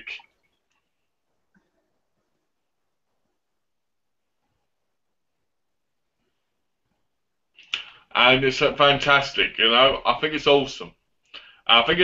Sorry. And the whole thing running around, it's a really silly film, but it's really good. Very scary, you know. And I love how the father wins the meat pie competition. You know, it's actually people. You know, that's what makes it so good. And Dennis Hopper's going around getting revenge, and he's like this, I will get them. I will find them. With the power of Thor's hammer, I will find them. Well, it doesn't say Thor's hammer, but you know what I mean. What do you think of number 3? I've not seen that one, and I haven't seen the fourth one either. What, the next generation? Yeah. Oh no. The fourth generation's great. Like I always say, if you want to see what my mother looks like, watch the next generation, see Leatherface when he's dressed up as a woman. It looks identical to my mother in every single way. Hell, it probably was my mother. True, true. I'm not joking either. It looks just like my mum. Next generation's great because it's so over the top and cheesy and so bad. It's like I read a review where Matthew McConaughey said that he tries to get that film banned because he doesn't want people seeing him in it because it's so bad. That was Renée Zellweger. She doesn't care, but you know, I think it's great when you see these big stars now in terrible movies like that because you appreciate how far they've come. You know, I'm guessing you've seen Texas Chainsaw. What, the remake? Yeah. Yeah, I've seen the remake and I've seen the beginning. All I'm going to say about is, here you go, do what you do best, Uncle. Worst moment in film history. Do what you do best, Uncle. Yeah, chainsaw us all to death. I hate that film. I paid $15 for that, and you know what? I hate it. The best thing about it is the lenticular. You know, like at the end where he's sitting there at the thing, she gives him a cup of tea, and he's like, "Oh, now we'll go downstairs behind the metal door." Ah, you know, and he's running through the funfair, and you're like, "Slice somebody." Nope. Yeah. You can get a cameo from the pig mask character from Saw, but he doesn't kill it, which would have been awesome. Because can you imagine Leatherface versus Jigsaw? Leatherface has to take all the traps. It'd been awesome, but no, ruined. Hate that film. It made me cry when I watched it. What about the Leprechaun movies? Yeah, I've got the box set. There's 6, isn't there? There is 6, but the box set has only got 5 of them in. The 6th one is Back to the Hood, and I've never seen that one. I don't actually know if it's out in the UK or not. I've never seen it. But yeah. How much did you pay for your set? how much was it? 15, I think. That's not bad. For 5 films, that's like three quid each. That's a bargain. Yeah. I've got to admit, I've only ever seen Leprechaun 1 and Back in the Hood. Because I've always wanted to get the box set and never had the chance to. I've got them all downloaded now on the computer, but I just haven't watched them. Number 1 with Jeff Aniston in is just... oh, fuck up! Son of a bitch. Who's this? Physical Eye Clinic. Don't call me now, call me after. Anyway. The Jennifer Aniston film, it's alright. I don't know much about it because I haven't seen the film in a long time. But Back in the Hood is the best one. A friend indeed is a friend with weed. And, no, who's there? Gold. Gold who? Goldfinger Snap. I love that film. My mum gave me that for Christmas. She got it from Poundland years ago. Yeah. And I went round there, and her and my stepdad, they went back to bed. Lazy bums. Oh, lazy or what, right? And, what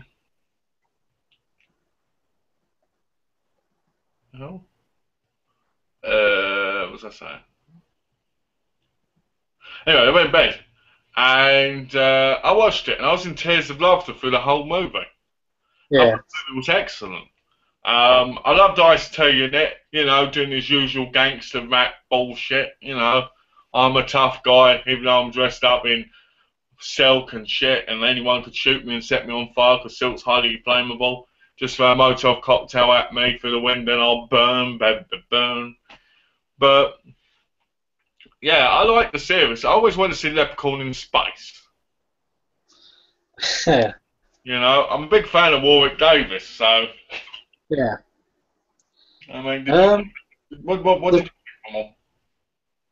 The first one's my favourite. The second one I like, but I prefer the third one, which that gets loads of bad reviews. But it's just so cheesy and so funny. I really like it. It's where he's in Vegas, and yeah, it's just so funny. The fourth one in space, that is just. I think that's a movie where it's so bad it's good.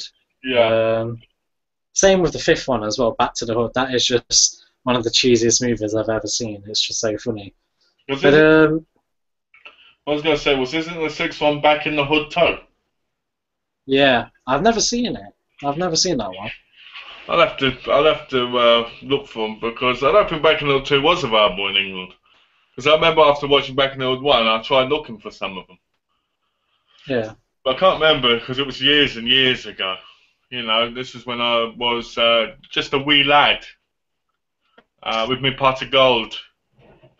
What about the Saw films? Right. I've going to admit I've only seen random parts of I think Saw 3. I've seen about 10 minutes of that. And I think it was Saw 5. I've seen about 20 minutes of that, and then all the rest of the films I've never seen. What? How did you only see 10 to 20 minutes? Did you not like them? The only one I would probably want to watch is the first one because it's done by James That's Wan. the one you should watch. It's the best. Yeah. The other ones, I felt like everyone was going on about them. I thought they were just overrated and overhyped. I just couldn't be bothered to check them out. Well, to me, the first one is really special. It's really genius. It's nothing like the rest of them. It is, but it isn't. It's very smart paced. It's a great horror, and the ending is amazing. After watching number one, I was ranting and raving about how amazing it was for years. Alright? So original back at the time. Amazing. Made my mum watch it. Made my nan watch it. Made my granddad watch it. Made my 5-year-old cousin watch it. Made the babies watch it with me. Made the prostitute down the road come in and watch it with me. Everybody. Made everybody watch it with me. Made a Muslim terrorist come in and watch it with me before he did what he had to do. Anyway, right? If he was a terrorist, that was. And number one's awesome. Number one, the best bit is where he just goes, game over. I love that. It makes me so happy. Every time I hear that now, I jump up and down with joy because I remember Saw 1. Saw 2, where they're stuck in the house and that, to me, it was alright. Donnie Wahlberg's a good, alright actor, but to be honest with you, I found it disappointing. Number 3, I didn't mind so much. I thought number 3 was okay. Number 4, again, I didn't like it, but we were introduced to the fantastic villain that is Mark Hoffman. Love Costa. Think he's awesome. Alright? Number 5, I went to the cinema, saw, and when Statham gets killed at the end, they crash, I masturbated in the cinema for that scene. True story. That is true. I'm not joking. True story. I'll get off to horror things. And it was a great one too. But anyway, number 6, didn't like it. Didn't like the whole, life insurance shit thing. Number 7, I thought was really weird and really cheap, crappily made. Crap actors, crap story. The best bit was Mark Hoffman killing Jill Tuck. Is it Jill Tuck? I think her name is Jill. Anyway, I love that scene because her eyes are pure black, and the bloke pretending he was a victim was just hated it. I was so disappointed with it, and the worst part was I had the 3D, 2D version. You know, one you can get on Blu-ray in England. Yeah. And it stopped at the last 10 minutes. Won't work on my player. So I had to download the film to see the last 10 minutes. I was so cheesed off because it was so crap, Yeah. Okay, I've got a couple of comments. Kelly says, Next Generation is so much fun. Matthew McConaughey gives an excellent performance, totally crazy and awesomeness. You're right. I don't know why he's so ashamed of it because he's so awesome in it and he really shows his acting skills, Kelly says again, I like the girl getting put on the hook, Tom. It's so atmospheric and it doesn't rely on lots of blood to be scary. Yeah. Texas Chainsaw Massacre, not Tom. TCM. But for me, it looks like Tom. Yeah, Oh, that's what I thought. Adam. Alright, you pick up a horror movie and we'll talk about it, because today's about horror movies. Okay. Alright, carrying on with Saw, what do you think about the new one they're going to make? The new one, to be honest with you, I'm looking forward to it, and I'm actually excited about it, but I'm kind of hoping that Costa comes back, Mark Hoffman. I know they'll probably get Big Amanda back, possibly. Is it Kristen Bell or is it Shawnee Smith? Whatever one it is. Yeah, Shawnee Smith. They might bring Shawnee Smith back as Amanda. You know, I want to see it. It's interesting because we're going to see if Golden is in it or not, because the way they ended number 7 was interesting, because Jigsaw's dead, Costa's gone, Amanda's gone, and we've got his Golden. So what's going to happen? Is Golden going to be the new Jigsaw? Alright? It's a very confusing thing, because are they starting it again? Because they said they'll carry it on and they've got an amazing story. But the whole good thing about Saw was the traps. And the problem is, as you got further down the line, the traps were nowhere as good and they were over the top, you know? Like, in number 7, the guy from Linkin Park, the lead singer, is stuck to the seat, like, from sticky stuff, so his skin comes off, he's pulling forward to touch the wheel. Somebody's underneath the tyre, somebody's up against the wall there, someone's up against the wall there that'd be ripped apart, and you're like, this is over the top. You want something simple but scary, you know? Like, you have to get these chains out your face quick enough before the time runs out or you're dead, kind of thing, you know? Yeah. So I'm looking forward to it, but at the same time, can they do much more with Tobin Bell? He died in the 4th one, and they had him in every single one after that in flashbacks. You know, he's a genius. He had this planned. He knew that this person would do this. He knew that this person would do that. And you're like, he's dead. He's got to be the only character to be dead that's carrying on living through films. So I'm looking forward to it, but I'm not. You know, I won't see it in the cinema. I'll probably buy it when it comes out on Blu-ray. But I'm not sure if I'll buy it straight away, if I'll wait for it to go down. Because I don't know, I'm 50-50. You know? I mean, I don't know. I mean, obviously you can't say anything because you haven't watched them, have you, really? So, so you know, I find it disappointing. But I'm looking forward to it, but I'm not. You know, I'm like, is it going to be better or is it going to be ruined? Yeah. Because in the whole Saw franchise, I thought number 5 was excellent. I thought 3 was pretty good. I thought number 1 was the best, and that was it. Well, yeah. Talking about Leprechaun, have you seen the new trailer for the Leprechaun Origins? No. It's done by WWE, and the only thing I don't really like about it is that Warwick Davis isn't Leprechaun; it's a Hornswoggle. Is this supposed to be a part of the Leprechaun movie series? Apparently, they're rebooting it, and this is going to be like a new, fresh one. Oh, what Hornswoggle? Yeah. But from the trailer, it looks like they're trying to go for like a more serious, bloody type of Leprechaun story, instead of like a jokingly Warwick Davis witty one. Yeah, I don't know about it. I'll have to look up the trailer later, but I didn't even know it was happening. Yeah. I know that See No Evil 2's coming out. Yeah, the Susker sisters are doing that, I think. You know the Kane film. Yeah. I know they're making number 2 of that. I've got to admit, I didn't like the first one that much. I've watched it ages ago, but I can't remember much of it. He pulls people's eyes out. Still don't remember it. I can remember the eye pulling now, but that's all I remember, to be honest. Yeah. It was forgettable. I'd probably have to watch it again in order to actually talk about it properly. I haven't got it on Blu-ray, funny enough, but when I found they were making a number 2, I was like, how many years later is it?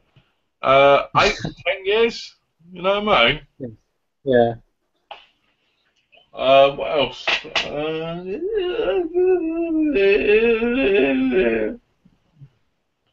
Whatever that was about. Um, this WWE Studio stuff, they've run so many films, it's like they're making all these films with WWE superstars, and they're churning out B-grade rubbish. I mean, they could make a lot better films. I mean, they're making Mrs. Doubtfire 2, I'm sure that's going to be terrible.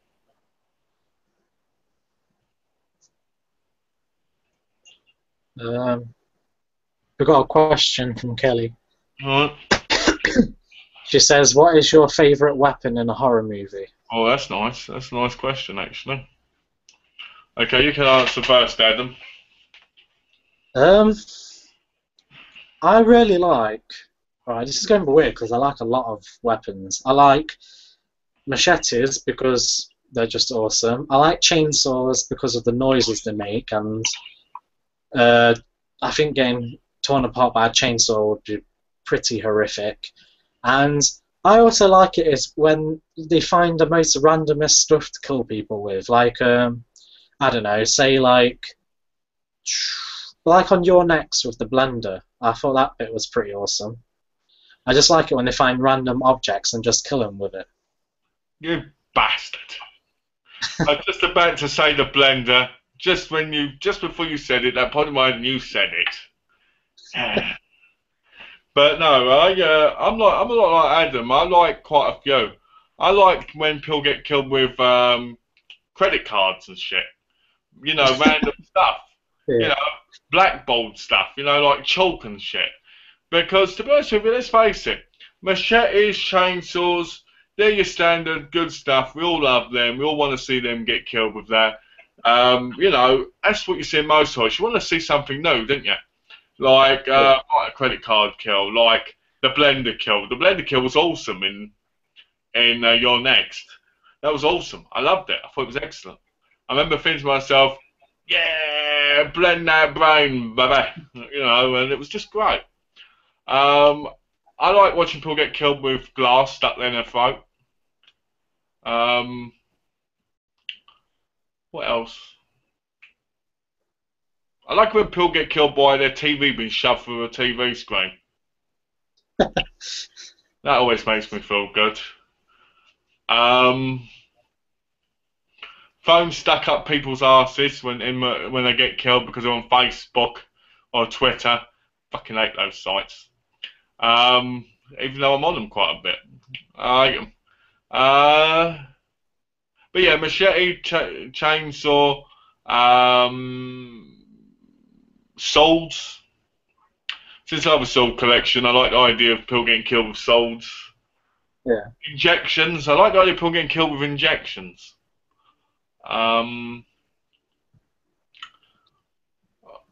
The fish hook from I Know What You Did Last Summer. I like that. A pickaxe.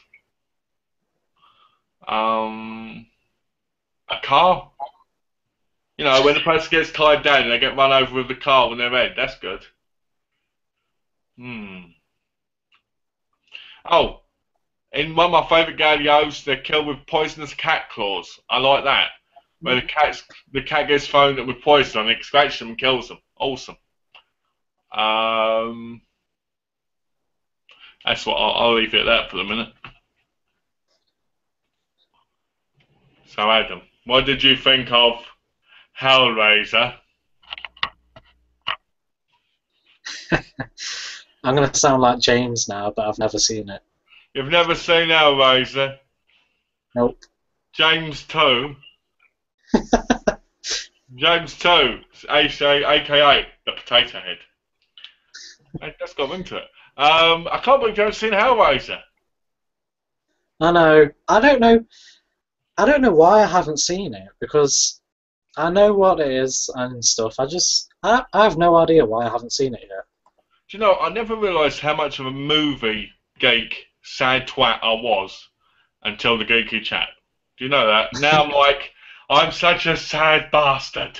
I've seen almost everything. You know what I mean? No, but seriously, Hellraiser 1, I think, is very scary. Yeah. Um, but the one thing I love about the Hellraiser movies, let me move this, man. One thing I love about the Hellraiser movies is I love the bit where the people get torn apart by the chains. It's so cool. And when Pinhead turns up, he's got this coolness factor to him, where he's like, I can destroy you and kill you any second I choose, and you can't do anything about it. And the Cenobites are always with him, always really creepy, like, and they always look like they're so creepy, you know? Like, Yeah. one's got a blindfold on, one's got like big massive mouth, like he's gone and seen the dentist and the dentist destroyed his face. Like, eh. But the first one I found to be really scary. The fact that the woman was killing, there was this like little monster thing under the stairs, which was like her ex-lover, and she kills the husband and kills these people to give him their skin, and he walks around in the ex-husband's skin that they killed, and all this. And then Hellraiser turns up, Pinhead, and he goes like this. You crossed me, I'm under hell. And you're like, oh, hello, old chap, how you doing? And it's all right. Number 2's a bit strange. Number 3 is all right. Number 4, again, it's all right. 7 and 8 and 6 and Revelations, I won't even bother with. They're not even really Hellraiser movies. They're just movies with Hellraiser in at the end. In one of the Hellraiser films, isn't there one where it kills people on the internet or something like that? Yeah. Yeah. Yeah, terrible. Which one's that one? I can't remember, to be honest. I think it's Hellseeker. No. I think. I could be wrong, because, to be honest with you, I've only seen them all once or twice. Well, Yeah. the original ones I've seen twice, but the newer ones, like 2000 onwards, I've only seen about once. There's a great bit in it with Frank Black in Hellworld where he gets chopped up by one of the Cenobites, because Cenobite drops the chain with the big thing on, it goes like this, and cuts it. But it's bad CGI because he just goes, which is disappointing, you know. Yeah. What I was going to say, oh, okay, here's one for you. Wrong Turn series. Uh-huh. What do you think of that? Okay. The first one I really like because of Eliza Dushku. She is like amazingly hot, and I'll probably watch anything she's in. Would you bang? Hey? Would you bang her? What'd you say? Yes, 24/7 every day for the rest of my life. I prefer the second one because it's got more blood and gore in it. I know it in some aspects it isn't as good as the first one, but for some strange reason I just like it more. The third one is my least favourite. I didn't really enjoy that one.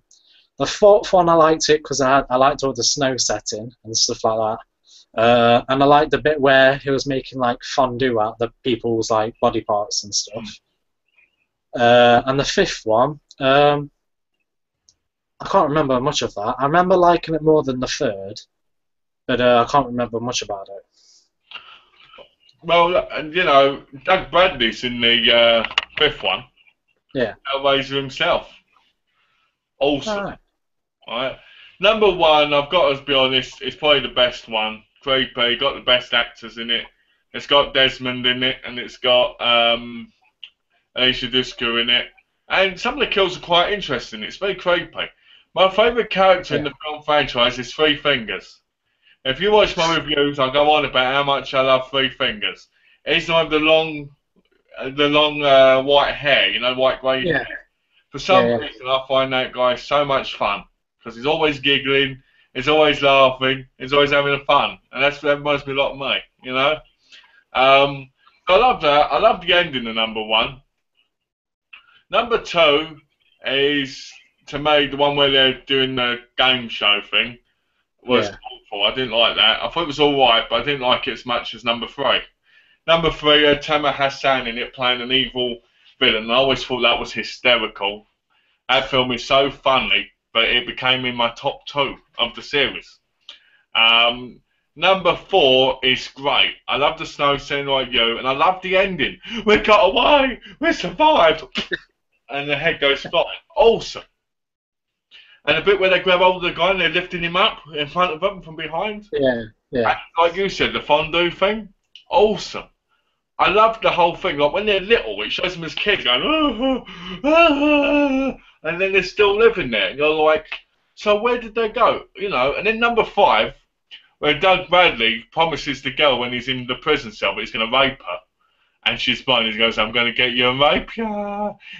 Yeah, my boys are coming for me." And then at the end, she's going down the street and she finds a car and they let him in. And he goes, "Ha ha ha! Gotcha! I'm going to rape you!" Ha ha ha ha! She's like, "No!" And they're like, "No." Excellent, love it. Doug Bradley's fantastic as any horror villain or horror character, I should say. Number 5's funny because there's all these kill things and it's not that great. But the whole thing with Doug Bradley, he really makes that film fun on a crappy budget. yeah. You know? Do you think they'll make a 6th one? I think they will in time. I mean, there was Yeah, like a 3-4 year gap between, I think, 3 and 5. No, 3 and 4, I think.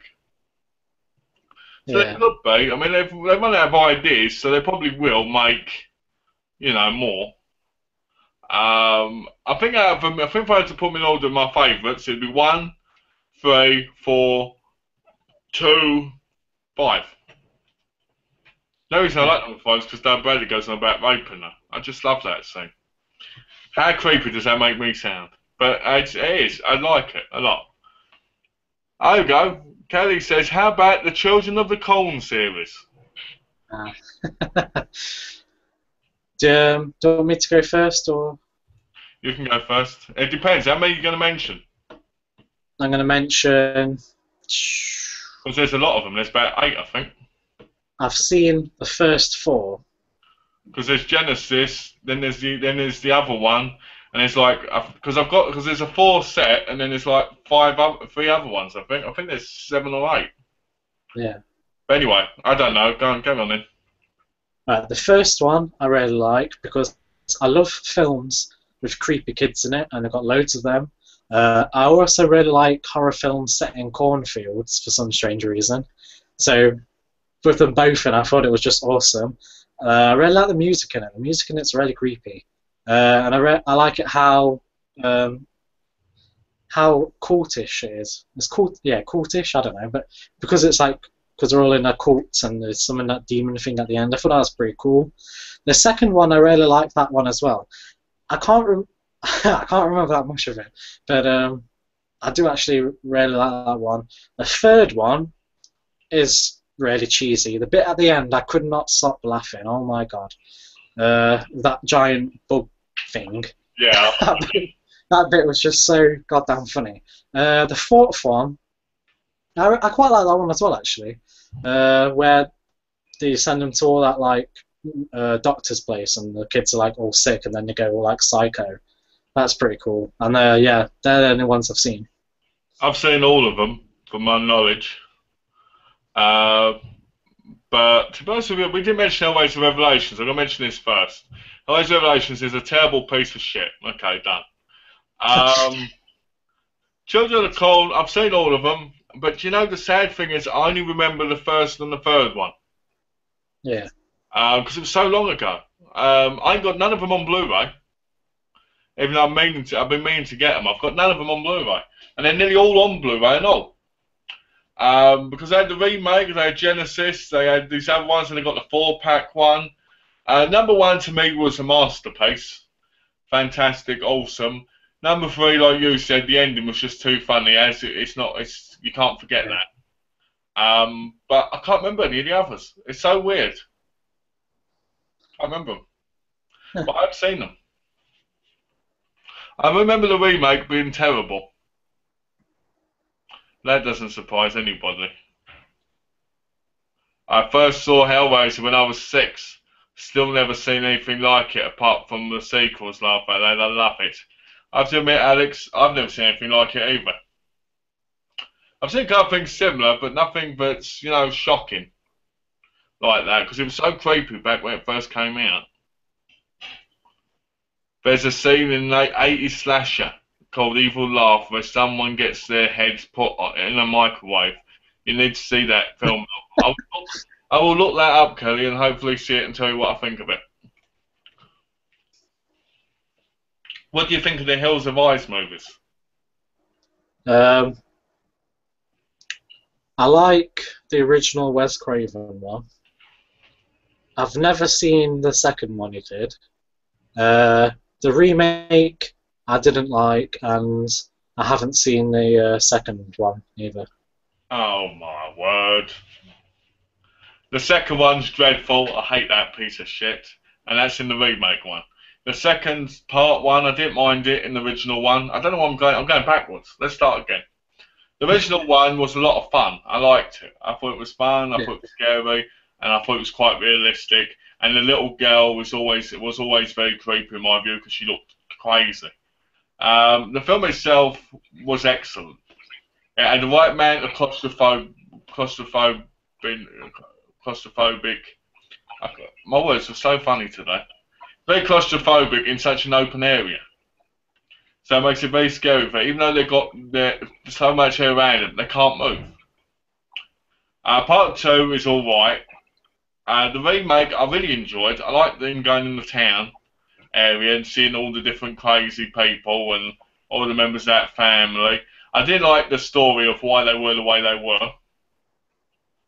To be honest with you, I liked the guy in the chair with the big head going, oh, get him, that's it, get him. And I liked the dog getting him. And I liked how he beat everybody up. The normal geeky glassy bloke beating everybody up because we all wish we could. You know, in reality, he would have been destroyed. They wouldn't have put him in the freezer thing. They would have just killed him. Saves the baby, saves the day. Billy Drago is in it, which is awesome. Number two, the remake of number two, or part two, I should have the remake. That film just bored me witless. Oh, let's all go on a military adventure.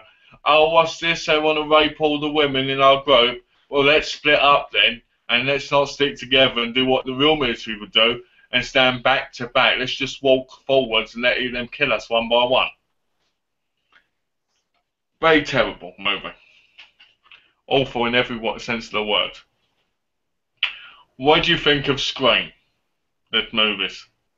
Right. I liked the first one. That one is pretty good. I also really like the second one as well. The third one is my least favourite. And even though I know a lot of people didn't like this one, I quite enjoyed the fourth one. Okay. What could you go a little bit more in depth of why you like them and why you don't like them? Let me try to think, because I know the second one I can't remember that much. Same with the third one. The first one, the reason why I like it is I like the start bit, you know, where he's on the phone and he's doing that where he's asking all those questions at the start. Baby. I thought that bit was amazing. I like the question bit where he goes, okay, if you want to make him live, who was the killer in Friday the 13th? Jason! It was Jason! Jason! Wrong answer. What? It was Jason. No, it was Mrs. Voorhees, cocksucker. Awesome. Yeah. And I liked how is it in the first one where that person's obsessed with horror films and he says, oh, you can't do that in a horror film and that and that. That was the first one, wasn't it? It was. Yeah. Yeah, I like that. Like this. And Matthew Lillard, I think his name is. He goes, I'll be right back. And he goes, oh, see you with a hatchet knife in you. Yeah. But yeah. Apart from that one, I'm trying to remember because the second and third and fourth one, I've only seen them once, and that was about 2 years ago. But the first one's my favourite. Well, I've told this story many a times, and I'll tell it again because nobody gets tired of hearing the same thing every single time. So here we go. I watched Scream 2 first on VHS off a market stall. Then we got number screen 1 from Woolworths in a sale. It had 3 VHS with it or something, like so did Mission Impossible 2 at the time. Bloody hell, we wasted a lot of money on VHSs back in the day. Same doing now, to be honest. But anyway, number 1. Oh, Billy Loomis. I love you, Billy Loomis, the son of Dr. Loomis from Halloween. That's right. He's trying to get in Sydney's mind. He's trying to help her, but it turns out she's a psychopathic killer. Yeah, no, it turns out it's him. Him and his mate Stu. And do you know what makes me laugh? Is that when they stab each other, Neve Campbell's dad is still tied up, kind of thing. Right? Yeah. If he's supposed to be the killer, wouldn't they find the prints on him, like the tape prints and all this stuff? You know, it seems a bit stupid. So they're stabbing each other before they're finishing what they need to do, and they're like, Sydney, and Stu goes, oh, I had a thing for you, Sid, and she drops the TV on his head. I always love that scene, you know, and the bit where she's got the costume on, she stabs him in the thing and all that, the umbrella thing. I always loved that. The film itself, I think, is fantastic. The bit where Billy shows that he's the killer, he goes, everybody goes crazy sometimes, Sid. And he shoots him in the chest. It's awesome. Number 1's the best. Number 2, you know, where she's in college and her college mate gets killed and the FBI agents get killed and all this. You're like, come on, FBI men. And the whole film, in the film, they're going about how the FBI guy is gay. Well, do we really care if he's gay or not? We want him to protect you. We don't care if he's into other men. You know, what should I say? Should have had the 2 FBI agents snogging and got killed that way because right through the mouth. That would have been awesome. You know, you're constantly through the movie. I kept thinking it's her boyfriend. It's her boyfriend. Especially a bit where it goes like this. I think I love you. Isn't that what life is made of? Do, do, do, do, do, do, do. You know, I love that bit. And Connor's in it. I love him. It's Connor in it. I love him in it. And he's like this. I didn't do it, Sid. I didn't do it. And you're like, he protests too much. And I loved him. I love Connor. I love Lee Scribbler, whatever his name is. I love him. Ray Donovan, yeah, coming tomorrow, yeah. But anyway, then you find out it's Mickey, and you find out it's Billy Loomis's mother, and I love the bit where Mickey goes, "That's Billy's mother." It's just hysterical because it's like, okay, all right. Then he gets shot, and he accidentally shoots Billy Loomis's mother, and you're like, oh, excellent. Sid's like, why me, why me, which she does in every movie after this one. Why me? Why me? Why did you try to molest me, Billy Loomis's mother? I was only a kid. And you're like, wow, this really heightens up this hatred. Then you come on to number 3. Stab, the movie. How many Stab movies have there been? Who knows? Who gives a fuck? Stab 29, who knows? But we should have seen these movies. They should have been extras. So on the set they go, there's a gal, there's a Neve Campbell, you know, Sydney, there's a Dewey and all this. Dewey's a lot better looking than David Arquette, and you're like, so they all slightly get killed. I love the bit where he runs in, and he goes, I can't read what's on the fax machine, even though there could be a killer in the house. I need to find out what it says next. Oh, let me open my light. Bang! Excellent. Right? And people must think I'm a heroin addict because the amount of times I rub my nose, they must think I have so much shit up there. But anyway, so you get that, then you get the different murders. I hate the woman who's playing Gal in the movie thing. I hated that. She was terrible. Dewey once again gets hurt in the back like he does in the last 2. Fucking idiot. He's supposed to be a good copper, but he constantly gets hurt in the back. Then you find out it's her half-brother. It's his half-brother, and you're like this. You're like, really? A big movie director is going to now be a serial killer who's killing people because he hates you. So he's getting all this money, and he hates you, right? So then he tries to kill her, and he doesn't survive, and she goes like this, why me? Why do you hate me? We hate you because you're a shitty actress. That's why. No, we hate you because we get tired of the same old thing. Then we get Scream 4, aka the digital age. Let's record it and put it on the internet. Shelby, played by Hayden Panettiere, fucking annoying character. Then you've got the nerd who turns out to be one of the killers, and then you've got Emma Roberts, and Eric Roberts' daughter, I love Eric Roberts, and she's like, oh, she's Sydney's niece. All of a sudden we find that Sydney's got a sister. Where's her sister been all this time? I don't see her consoling her or anything. Terrible sister, terrible life. So the niece turns out to be the killer, tries to kill Sydney, but Sydney kills her by putting those paddle shots on her head and boom. And you're like, what the fuck? So in the movie you got a boyfriend trying to kill her, and his best friend, the boyfriend's mother, and the killer off the internet. 3, a half-brother, and 4, a niece. So the next one's, number 5 is going to be Scream 5, the return of Mother, and it's going to be her mother trying to kill her. You know? It's like, what the fuck? You know? Why didn't they make it sound like somebody hated Gail Weathers or something to change it up a bit, you know? Yeah. So, you know, those films, I love them, but they annoy me a bit. What do you mean the Exorcist films? I've only seen the first one. That when I was about... You haven't seen the fourth one? No. I've seen the first one when I was about 12. And then I remember 8 years ago, before that, everyone was saying, oh, this is the scariest movie ever. Blah, blah, blah, and all that kind of stuff. And I put it on, and it didn't scare me one bit. I was just laughing through it. I was just like...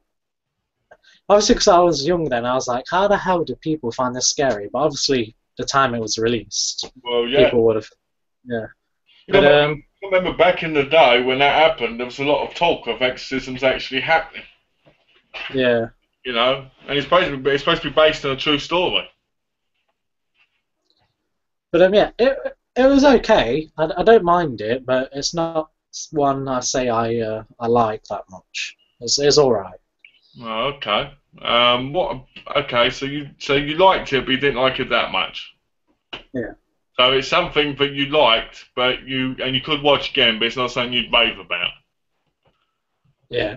Well, I've got the special edition Blu-ray of it, the one that came out with the book and all that. And I first watched it when I was 12. And my mum went, I'm going to buy you The Exorcist, son, on VHS. This film's going to blow your mind, right?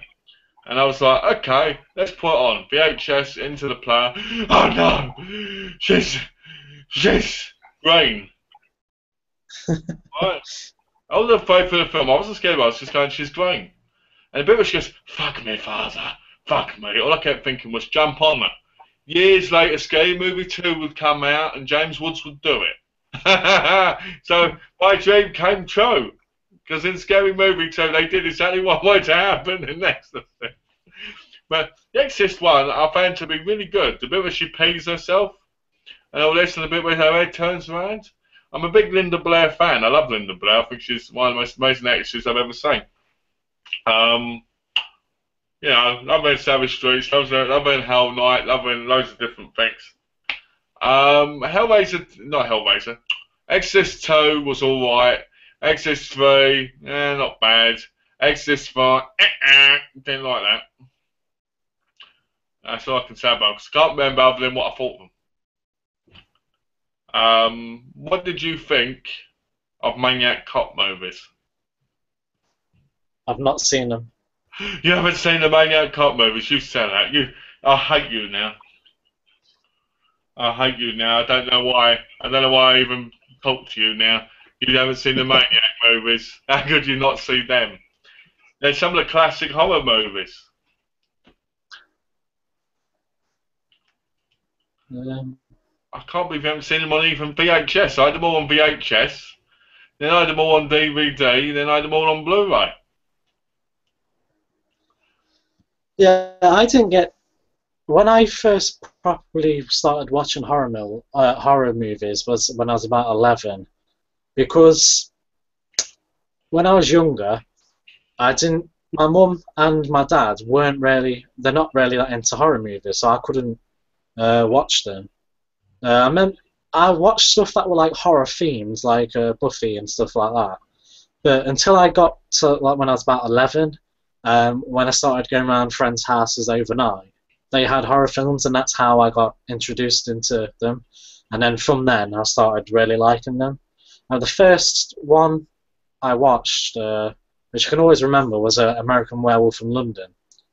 My mate had it on VHS, and he put it in. I was like, okay, and I just thought it was awesome. And then from then, it just carried on and on and on. So ones that were released before I was even born, I'm still like catching up with them ones. Oh, okay, well, there's a lot like you on there to catch up on. Since you said your backstory about you going to I can tell people mine. My mum was a horror Yeah, fanatic. When I was a kid, she used to read me bedtime stories of serial killers and murderers and ask me what I thought they should do to be better killers. Then she'd let me watch horror movies all day, every day. And she'd teach me all sorts of things like how to use a knife to stab people. And, my mum was what you'd call a horror fanatic. yeah, She wanted the psychopathic serial killer's son. And she killed cats in front of me. Wanted me to do it. I couldn't do it, so she did it. Asked me to kill someone for her, and I couldn't do it, obviously. Very creepy. But she was obsessed with horror movies. And I watched horror movies from when I was 3 years old onwards. The first horror movie I ever watched was Fatal Games. That film scared the shit out of me because I've got to disqualify you, Annie. That always scared me.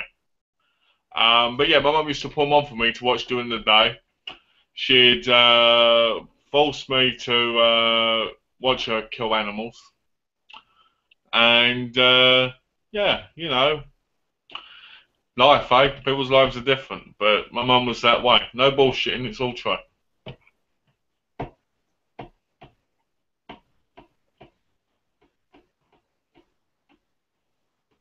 um, uh,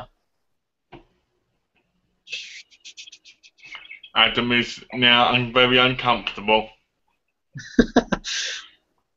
I was just thinking, that is. Obviously, I'm not trying to like be mean or anything, not like trying to disrespect or anything. But I was just thinking that's like, in a way, like completely like bizarre and weird and Oh, it stuff. is. You're not going to get me Yeah, saying, "Oh, that's normal." It's like me. If I come in your house and kill your friend, it's not normal, is it? I mean, It's oh, I don't mean to be mean, but you just killed my friend, and I don't think that's okay. But yeah, no disrespect to you. Thanks, Adam. I'm going to leave now. Don't tell the police. You know, no, seriously, it was creepy. It was a very weird way of growing up. But yeah, my mum was very psychotic and very crazy. She had a lot of anger in her life, and she had a lot of pain. And to be honest yeah, with you, my mum did a lot of things that probably wasn't good for me. Um, and there's a lot of things about me which, to be honest, I don't like because of my mum. My mum was what you classify as a mixture between Kathy Bates in Misery and the most disturbing person you can ever imagine in a horror film. Then you've got my mum perfectly. Um, Luckily nowadays she's medicated, so she's like this all the time. But when I was a kid, she used to beat me and everything, and tell me that I needed to find ways to kill people and that without being caught and shit like that. And it was just really creepy. She'd read me the bedtime stories of serial killers, and she'd sit me down and hit me and everything. It was very creepy. Very, very creepy. Bad way to grow up. Let's put it that way. hmm, That and I was bullied in school, so that didn't help. She once told me, get this, she once told me to try and commit suicide when I was a kid and she'd stopped me at the last minute, so that I ended up in the hospital, and the people who bullied me would get in trouble. I didn't do it because I was like, she's not going to stop it. Yeah. You know? So, I guess one of the reasons I like horror movies so much is because it makes me forget about the horror that was my life when I was a kid. Yeah. Yeah, I can understand that. You know? Uh, Um, but yeah. yeah, 'cause I used to get bullied at school as well. I used to get bullied a lot, like every single day. I mean, yeah, I understand totally. Because another thing, see, I got bullied because I was overweight, and because my mum had 30 cats, because she'd want to kill them regularly. And what would happen is the place smelt of pee and cat shit, and because she never cleaned the clothes, when I went to school, I smelt of it. So people would always say, "Oh, you smell cat piss, you smell cat shit," ha ha ha, and punch me and everything, and call me names, and push tables into my back, and everything. Hmm. Why did they bully you? Uh, right.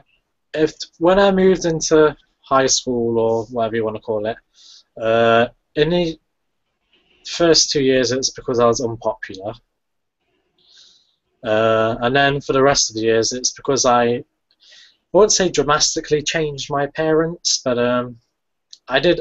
When I was younger, I had short hair like I've got now, and then I grew it, and then I dyed it black, and it went all long and all that kind of stuff. And people used to pick on me because I had long hair, and I used to get called like faggot and stuff like that, and emo and all that kind of stuff. Which, to be fair, I was kind of like that, but you know, that What, they were you not were a faggot. you were But gay, like, were you? You were kind of gay, were you?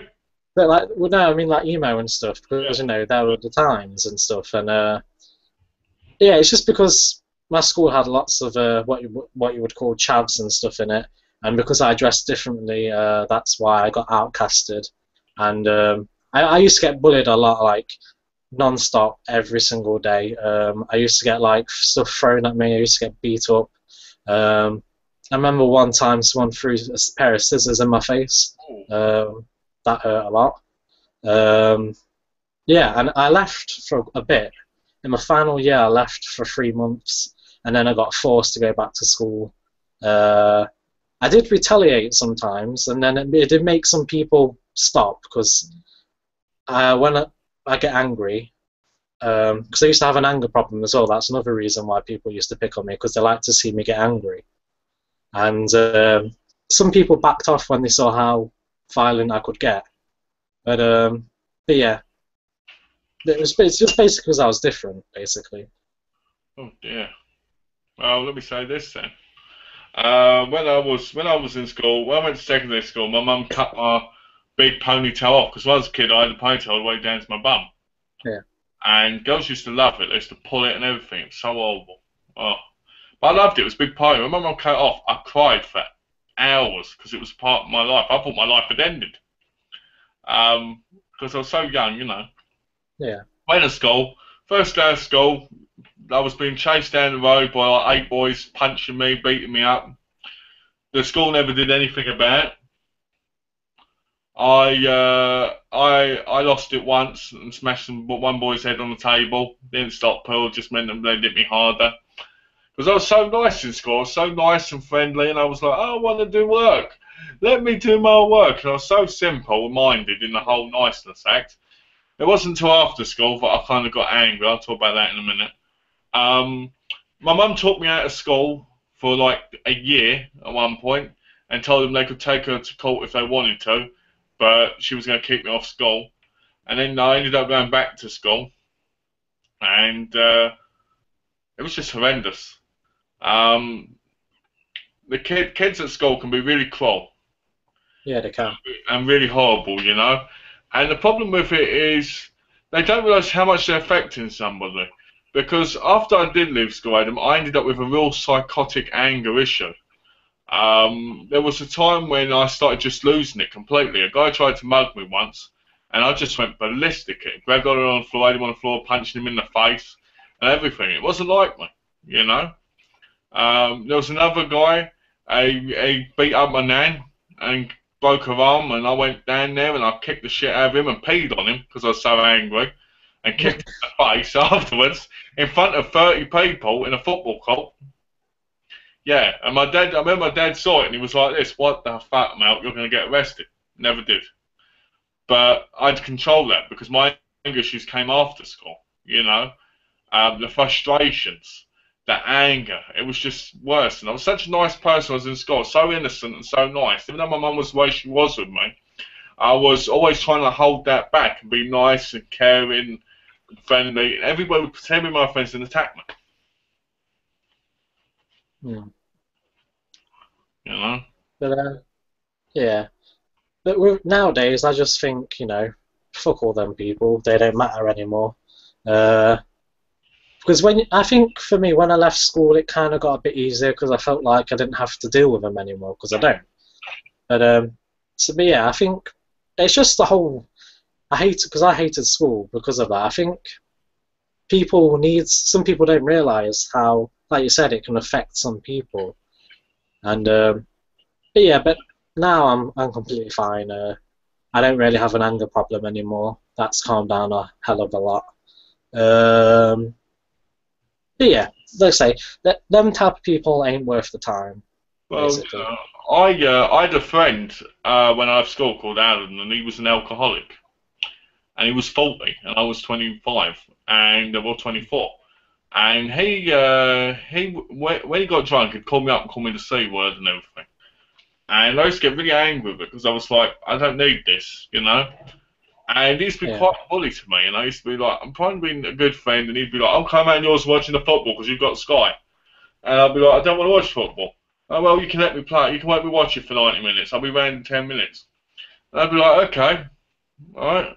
And basically, bit by bit, my anger just grew more and more and more and more. And I ended up I did martial arts as a kid, and I never used it. I never used it, never attacked anybody because I always thought that nobody deserved to be hurt. yeah, When I got older, I just grabbed all the people and broke their arms and spat at them and everything in anger, and headbutted them and shit, and what do you call it? Because when you're out of school, you feel like you've got more control of your life because you can do what you want to do. So when you get angry outside, you're less likely to go, oh, there's going to be consequences. Do you get what I mean? yeah, Even though you know there could be, you just don't care as much because you ain't got a teacher going, oh, you're in detention, or you ain't got your mum having to tell you what to do because you're your own man. So I got a bit psychotic myself at one point, and I used to get up in people's faces in the street and that, and push them and shit. And I used to go open and throw them up against the wall and look at them and stuff. Don't do that anymore. The only time I probably get violent now is if someone hurt Donna because obviously she's my wife. yeah, Other than that, I'm always very peaceful with people.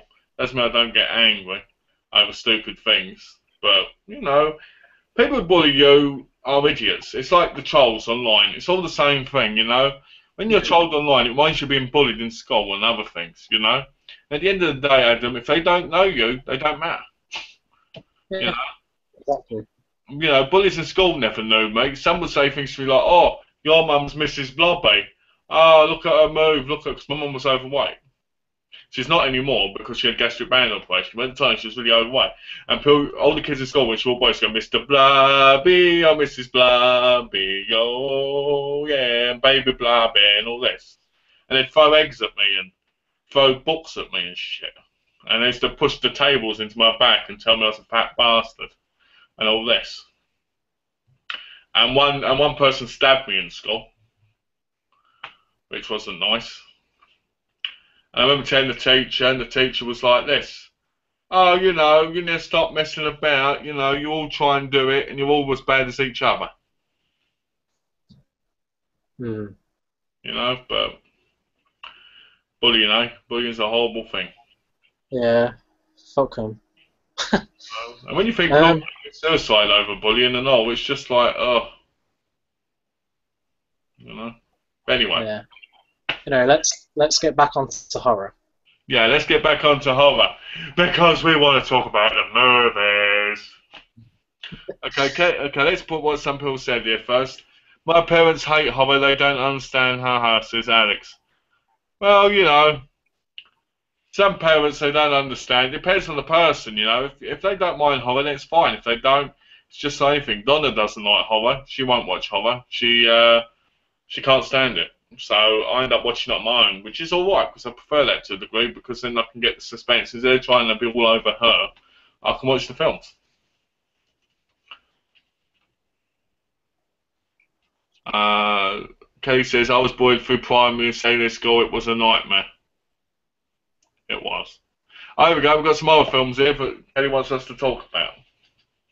The Amityville horror films. Um, I've seen I've seen the first two, and that's it. And did you like them? Yeah, I liked the first one. I don't know if it was just me or not, but there's something about the first one that really made me like unnerved me. It kind of made me feel like all I don't know. It just made me feel a bit weird, that film. Bit close. Um, yeah, carry on. Did it make you feel a bit claustrophobic and a bit pushed in? Yeah, yeah, Because that's what the film I think is meant to be doing. I think it's meant to make you feel like you're stuck, and it's slowly yeah. coming in on you. Bit by bit by bit by bit. I think anyway. There's four films. I think there's one, two, and three, and Yeah, then I think the remake with Ryan Reynolds. yeah. I think. Uh, the second one I like. That's not that bad. It's a prequel to the first one. It's all right. It's not bad. With the Amityville House, though, I'm more interested in the actual events. I love watching documentaries about it because it fascinates me. Because people say, is it real? Is it not? What really happened in there? And all that kind of stuff. And I have my own view on it, and other people have their own views and that kind of stuff. But I don't know, it just really fascinates me. So what's your view of it, Adam? Because I've seen documentaries on it as well. So what's your view? Okay, my view is the partner that their mum was with. From watching a few documentaries and stuff, apparently, I don't know how true this is, but this is my view on it at the minute. Apparently, he used to dabble in like black magic and stuff. Apparently, he could move stuff with his mind and all that kind of stuff, right? So I think if that was true, if he did do that, then there was nothing in the house to begin with. Well, there might have been something, but when they moved in, because he used to dabble in that kind of stuff, it brought a more negative energy inside the house, and that's what led to all the weird shit happening. And I think it's just all down to the person her mum was with, because apparently he wasn't a nice person at all. Apparently he was a bit of a cunt. And yeah, so I think if it wasn't for him, maybe none of it would have happened. But the thing that I find the most weird is how nobody heard the gunshots when the person shot them all in bed. Apparently, no one heard it, so that's it's weird because you would think if someone got shot in the room next to you, you would hear it. It was with a shotgun as well, wasn't it? Yeah, So that's even louder. I know. That's why it really fascinates me because it's just completely bizarre. It's interesting. It's a very interesting thing when you think about it. Oh, there's 9 Amityville horror films, including the remake. Wow, I Oh, thought yeah. it was only 4. Wow, try checking them all out, Adam. Wow. I'm gonna have to look into that now. Shit, 9? 9? Um, I have to admit, I kind of agree with you. On what you believe from the documentaries. Um, Yeah, if it wasn't anything to do with some sort of evil, surely people would have heard the shots. yeah, Because it seems a bit weird that people won't hear the shots of a shotgun. Um, because shotguns are so loud, you can hear them up to a mile away. yeah. You know, so that is a bit strange. I've always believed I'm not one of those people that believes in Ouija balls and stuff like that. I believe it's possible. Yeah. And I respect your view, Adam. But I've always believed there's always something else about. I believe that there's spirits. I believe that there's ghosts. Sure. But I believe that we make our own actions to a degree. But there's a lot of things I've seen where that might not even be the case. So, you could be very right.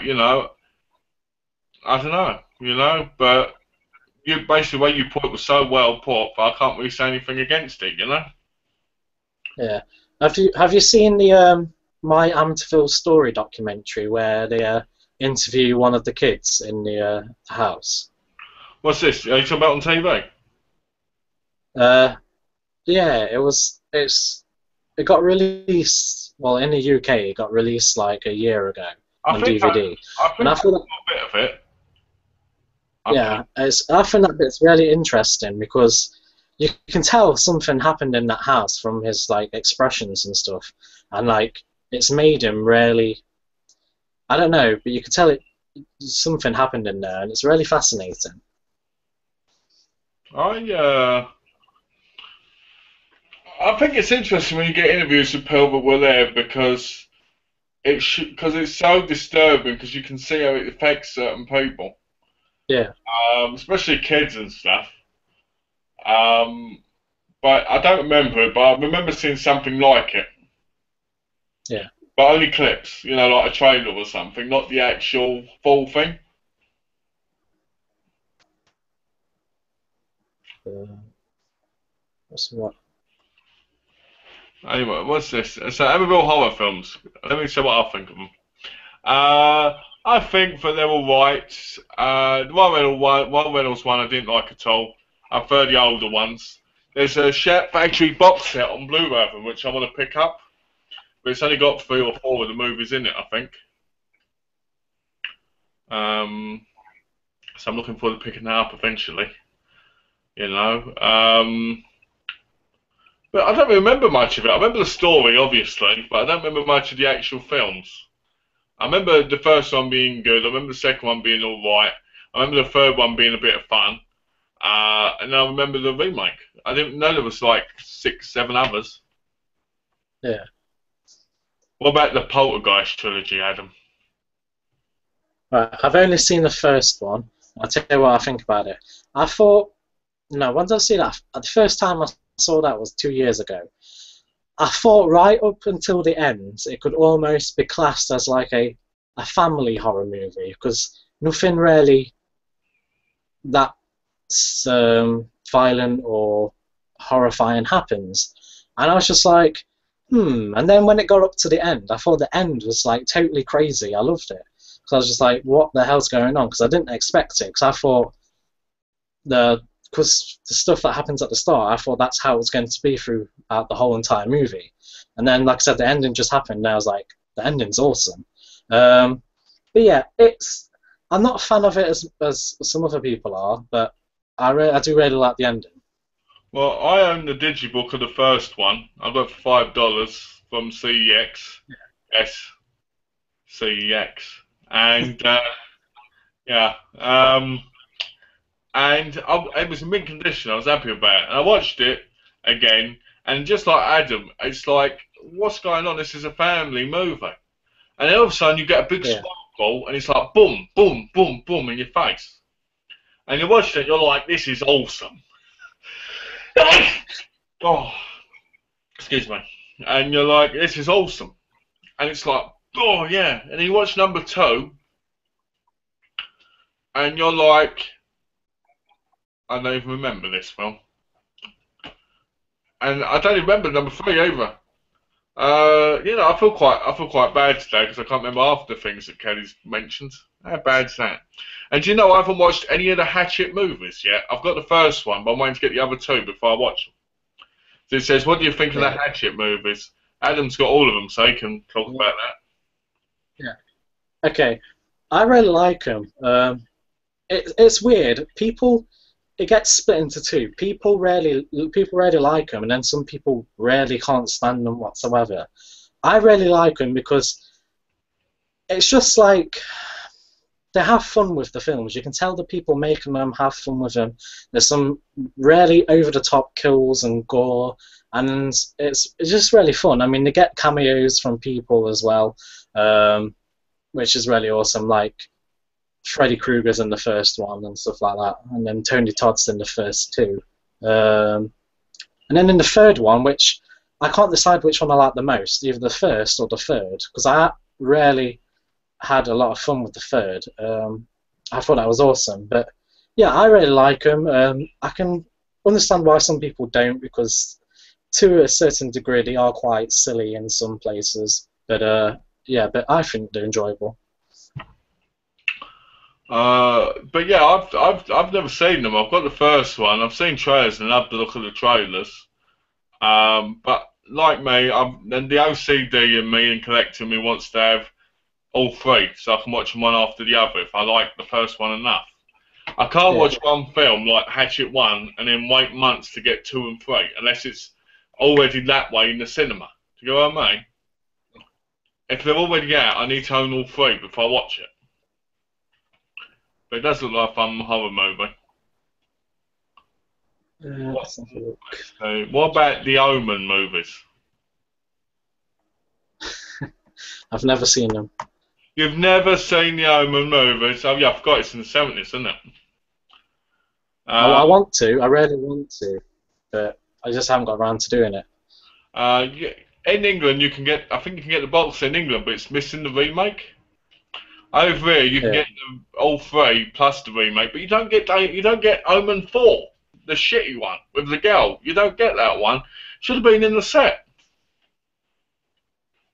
I've met the Omen for its day was very scary. I don't think it's as scary now. You know, an evil kid, basically, the devil, coming in a kid killing people. Sam Neill's great in number 3. The remake with Julia Stiles is awful. I didn't like that. That's all I can say about it, really. Return of the Living Dead series. Okay, I'm quite weird with this series. The first one I watched was the third one, which was it was all right, not bad. I got the second one from a car boot. I haven't watched it yet, and I haven't seen the first one, but I understand like loads of people love the first one, and it looks awesome from the trailer. I just haven't got around to picking it up. I saw the first one on Steelbook a couple of years ago because I bought it, and there's a great booklet and everything with it. And it's one of those fun kind of films, you know. It's like have a laugh kind of horror film as well, and I really like that. I like films that Yeah, make fun of themselves, but not stupid, you know, not stupid, but stupid in a fun way. And yeah, I just thought when I sold it to come to here, but I haven't seen any of the others. I probably because I don't buy DVD as much as I used to. Because I buy yeah, Blu-ray a lot now, I guess I missed a lot of titles because they're not on Blu-ray. But yeah. next time I go to buy and sell, I'm going to look in his horror DVD section, maybe pick up some, but not on Blu-ray.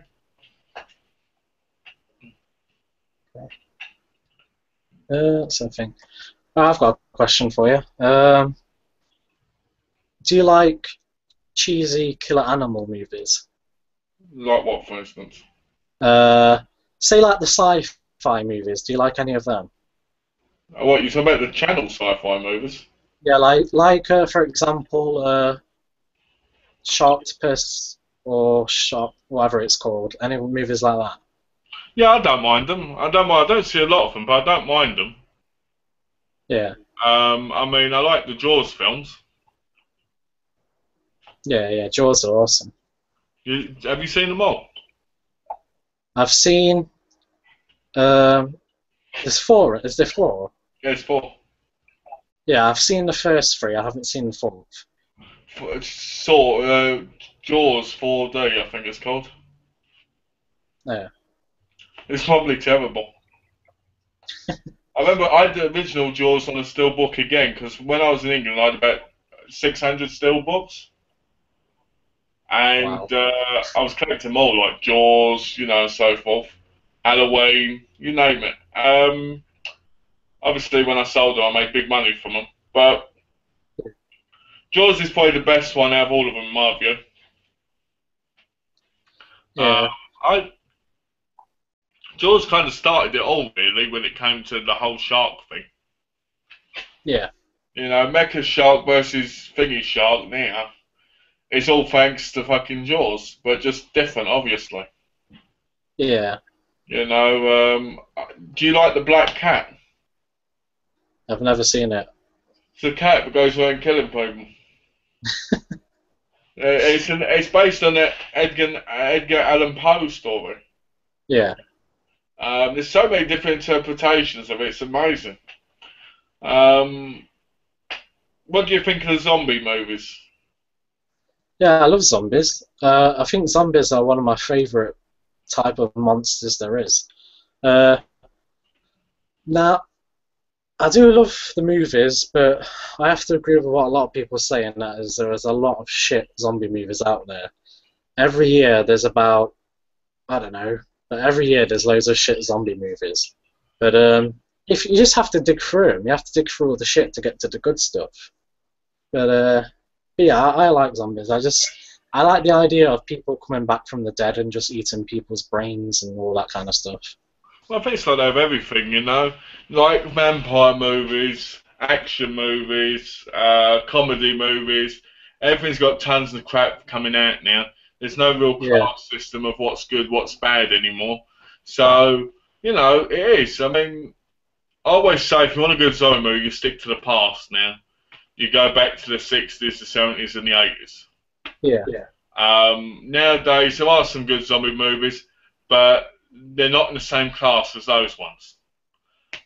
When I first watched Zombie Flesh Eaters, for instance, aka Zombie in America, I thought the film was excellent. I thought it was great. I enjoyed it.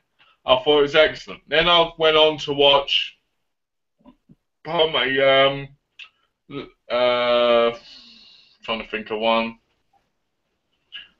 Can't think of one at the moment. But then I went on to see other movies, you know, from that era, like The yeah, Beyond and Zombie Holocaust and stuff like that, you know. And I enjoy those. Shaun of the Dead was a good zombie movie, yeah. comedy, but good zombie movie. A lot of zombie movies, like you said, nowadays are terrible. It's like the vampire movies. You rarely get any decent vampire movies now. You have to go back to again the 70s and the 80s when they were big, you know. Yeah.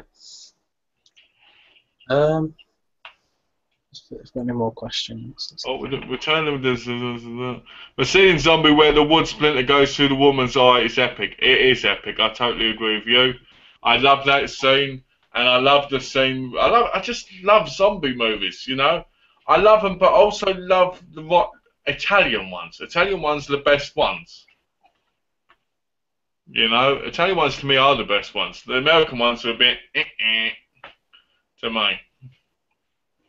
I don't. Um, George R. Romero's going to be at Comic Con, and I'm not going to be there, so he can't sign my shit, which I'm a bit upset about. yeah. I really want to go to that. Like, the thing with me as conventions is I have no one to go with, so that's why I never end up going to them because I'm a bit weird about going by myself. Someone you can go with? Who? Me. You're gonna fly over here and come with me? You know what? Do you know what? Ever since I've been doing the Geeky Chat, I've been devastated, right? Because I could have gone with you. I could have seen Sketchny at Comic Con. I could have made a great video. Do you know what I mean? It would have just been awesome, Yeah.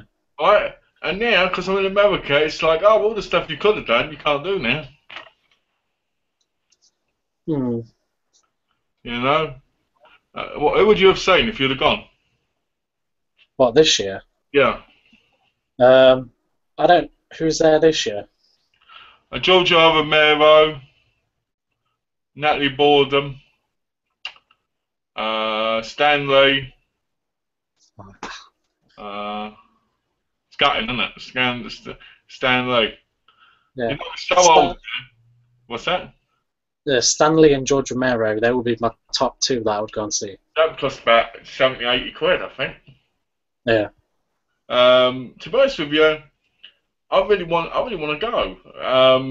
My nan is in the hospital dying.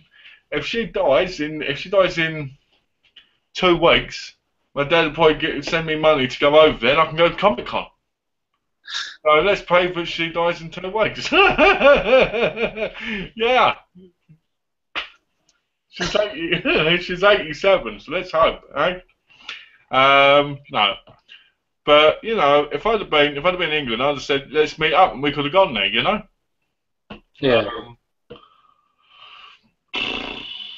but Well, yeah, what's that? sorry, we've got a new question from Alex. He says, "Have you seen Pumpkin Carver?" Never heard of it. No, I think I've seen it in CX before. If the cover has got like this cheesy pumpkin mask on it, then I've seen it, but I haven't watched it. Never seen it. Never ever seen it. I never even heard of it. But I will look out for it and see if I can find it and give it a review. Because the one thing I always hate is when you don't know something. It's nice and you go, I don't know. I always hate that because I always feel like you should know. And when you don't know, I always feel like you should look for that film if you can, cheap, and watch it because someone's given the time to mention it. Do you know what I mean? Yeah. Like how you do with the Yeah. last podcast. You saw it for 10p, you picked it up and did a review of it. Do you get what I mean? Yeah.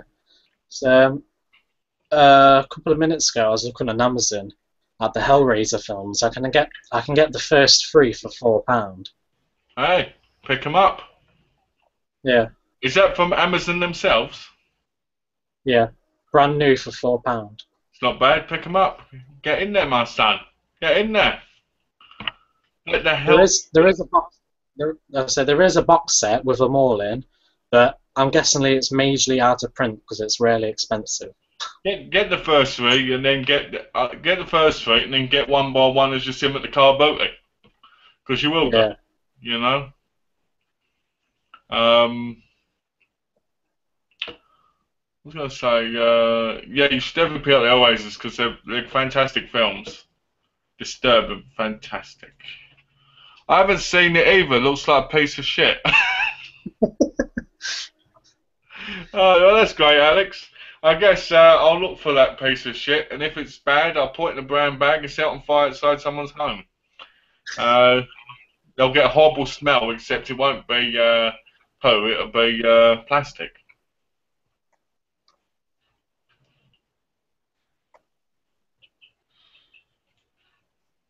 We've got 10 minutes left Okay. before we've got to go. Well, I hope everybody's enjoyed this video. If you'd like to see more, let us know. You know, because we like doing these, I'm guessing. Yeah, we do. Your guys' opinion on the Cornetto trilogy? What? The Cornetto trilogy? Yeah, yeah. Oh yeah, yeah. Yeah, I really like it. It's a fun trilogy. Obviously, you've got your different films in there. You've got your comedy horror, your comedy action, and the last one, which was like comedy sci-fi. I really like them. Nick Frost and is it Simon Pegg? Yeah. I really like them as actors. They make me laugh, whatever they're in. So yeah, I enjoy them. I think my favourite would be Shaun of the Dead. Then probably, I don't know, Hot Fuzz. I probably have to watch The World's End again, so I'll get a better opinion on it. But for now, it goes in order 1, 2, and 3. Okay. For me, Shaun of the Dead's the best one. I love the comedy, love Bill Nighy, love Simon Pegg, think it's excellent. Love the end of Nick Frost playing the game with him in the shed. Yeah. Love the Don't Stop Me Now, 'cause I'm having a good time. I'm having a ball, don't stop me now. When they've got the pole kills hitting him and it turns out the gun Yeah. is loaded. Hate Hot Fuzz, think it's the biggest piece of shit I've ever seen. Can't stand it. Boring, dull, dreadful. That's my view. My cousin loves it. Everybody else I know loves it. I just can't stand it. Maybe it was the wrong day for me. I haven't got on Blu-ray, but I'll probably buy it and watch it again because sometimes, you know, you might not like one film one time, but you might like it if you watch it a different day. Yeah. The World's End I watched quite recently, and I really enjoyed it. I didn't think it was as good as it could have been. I thought it kind of sold out at the end when they went, "Oh, the human race isn't worth it," and they just leave. Yeah. But I thought it was all right for what it was. It was nothing special, but it was funny in the right spots. Could have been a lot better. I'm sure if I watched Hot Fuzz again, I'd probably prefer Hot Fuzz over The World's End, maybe, if I liked Hot Fuzz. If not, it would be Shaun of the Dead, The World's End, and then it would be Hot Fuzz. And to be honest with you, I always count Paul in that group because it's got Simon Pegg and Nick Frost in it. I always count Yeah. Paul. And you know, I've never watched Paul yet. I own it on Blu-ray, but I haven't seen it. Yeah, I really like that one as well. Even though it's not part of the Canadian trilogy, I kind of put in with those because it's the same people together, kind of thing. Yeah.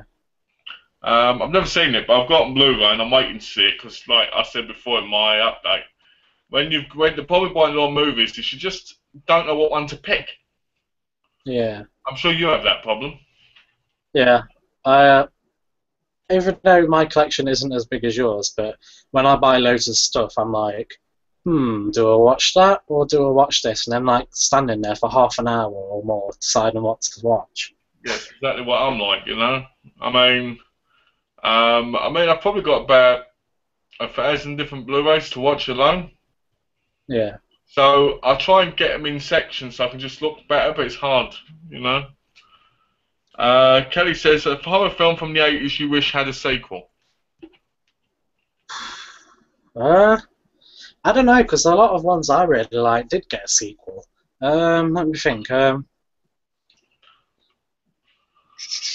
Rosemary's Killer's an 80s one, isn't it? Rosemary's Killer, isn't that the Prowler? Yeah. It is an 80s, yeah. Yeah, I'll say that one, because I like that one. It is very smart and a very good one. But what would you want to happen in the sequel? I don't know. He gets his head blown off, so would he be a zombie? I No head going. I don't know. Maybe he might come back as like Jason did. I don't know. And cause maybe he's like invincible or something, and then he comes back and just like kills people in the most ridiculous ways possible. I don't know. Terrible idea. That's a terrible idea. Yeah. That's a terrible idea for a great horror film. Oh, what happened there? Where'd my picture go? Oh well. Picture? Yeah, my cam's gone. Is it? Oh, never mind. I can see it. Okay. For some reason, it popped up to the picture. Anyway, for me, it would have been My Bloody Valentine, the original one, because there was going to be a remake, but they didn't decide to push on it. Basically, after the events of the original, they were going to make it a theme park where the mine used to be, and basically Harry Walden's, well, the guy Alex, I think his name was. I can't remember now. Was it Axel, the killer? Alex, wasn't it? I think it's Alex. Yeah. Either way, people know what I mean, don't they? He was meant to come back and kill the kids, the people that survived, basically, and the parents were going to stop him, basically. And I kind of would have liked that, but I'm a bit upset they didn't do it. But that's life, you know, sadly. But that's the remake I would have liked. Yeah. Not the remake, the sequel. Oh, I just thought of one. Actually, no. Is it Black Christmas? Is that an 80s one? I think it's the 70s, isn't it? Oh. I was going to say that I wouldn't mind seeing a sequel to that, but I'm not sure how they could have done that one. I think it's just, you're talking about the original one, yeah? Yeah. Let me have a quick look. Like 1974. But yeah, you know, good. You know, what's this? So yeah, dance that. I think Black Christmas had a remake, didn't it, in 2006? Yeah, it had a remake, but it didn't have a sequel. Was the remake any good? I've never seen it. You've never seen it? Have you seen the original? Yeah, I've got the original. Oh yeah, that's a bit obvious, isn't it? You're looking at your shelf. What am I asking that for?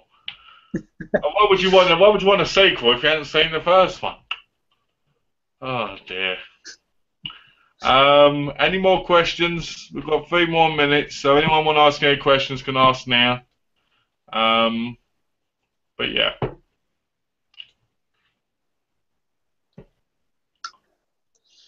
You looking forward to tomorrow then? Nah. You know me. I'm always the depressed person of the chat. I rarely talk. I always keep myself to myself. No, I think it'll be fun. I think it could be fun. I just hope it goes down pretty well for James. You know, I don't want it ending up being really bad. I want the laptop to be working for him and stuff. And Yeah, I don't want people ruining it for him because I always worry about that. But I just, yeah. done. I was gonna say, yeah, I just want the same things as well. I just like want it to go. I just want it to be fun for James because it's for its birthday. So Yeah. Well, I'm hoping it is fun for him. I'm hoping it goes well. Um, it all depends on who's going to be there, to be honest, in my view, whether it's going to be all right or not. Um, yeah, and the thing is, if there's too many people in the video chat, no one's going to be able to talk properly. But I'm hoping everybody gets a chance to say something. yeah, Um, yeah, I think it's just going to be a whole load of silliness, basically. You know what it's like with James. It's more about having fun yeah, and then talking about stuff, really. yeah, So, you know, I think as long as it's that, he'll have fun and we'll all have fun, you know? yeah. So I'm looking I'm forward still to it. gonna, I'm still gonna be a clown. Are you going to dress up as a clown? I'm gonna, I'm not gonna give it away, but I definitely will turn into a clown. This is going to be, as James says, epic! I'm going to get completely naked and show my penis. Flaccid.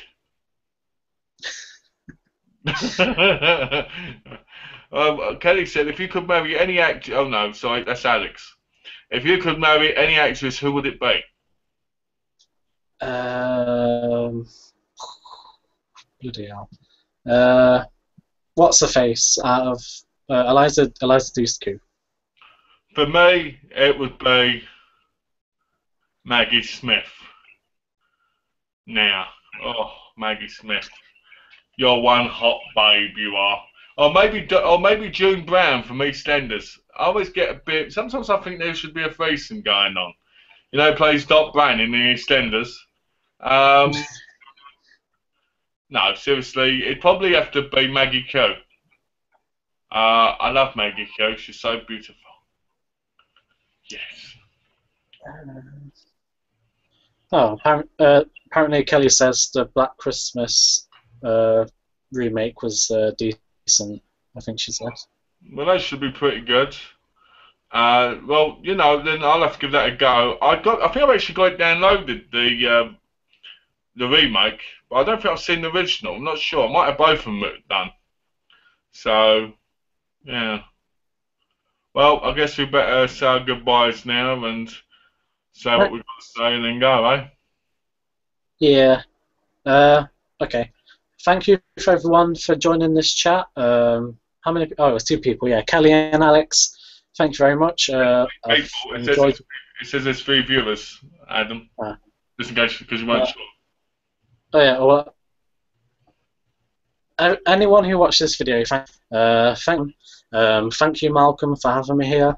And yeah, this chat's been awesome because we've been talking about horror, and horror is like one of the most awesomest things in the world. So I'll see you all tomorrow for the birthday bash if you're going to be there. And I hope you all have a nice evening or afternoon wherever you are in the world. And I'll see you next time. All right. Thanks for being here, Spuddy. And I like that, Spuddy. It's better than saying Buddy. I can say Spuddy.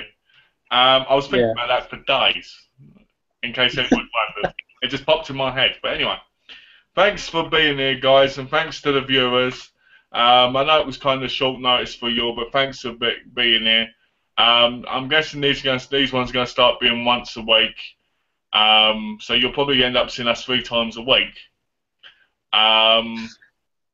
Well, until I'm working at least. So thanks for being here. I'd like to thank Adam for being here as well, and thanks for joining me for this because this made this to be a really good live show. Yeah. So thanks for being here. And thank you guys for watching. and I'll let you know when the next one will be up, because it probably won't be on Wednesday, because I think James's Geeky Chats will be back on Wednesdays and Saturdays, and obviously those are his days, and we're not going to do one if we've got one with him. You know what I mean? So, thanks again for watching, and take care, guys. Bye.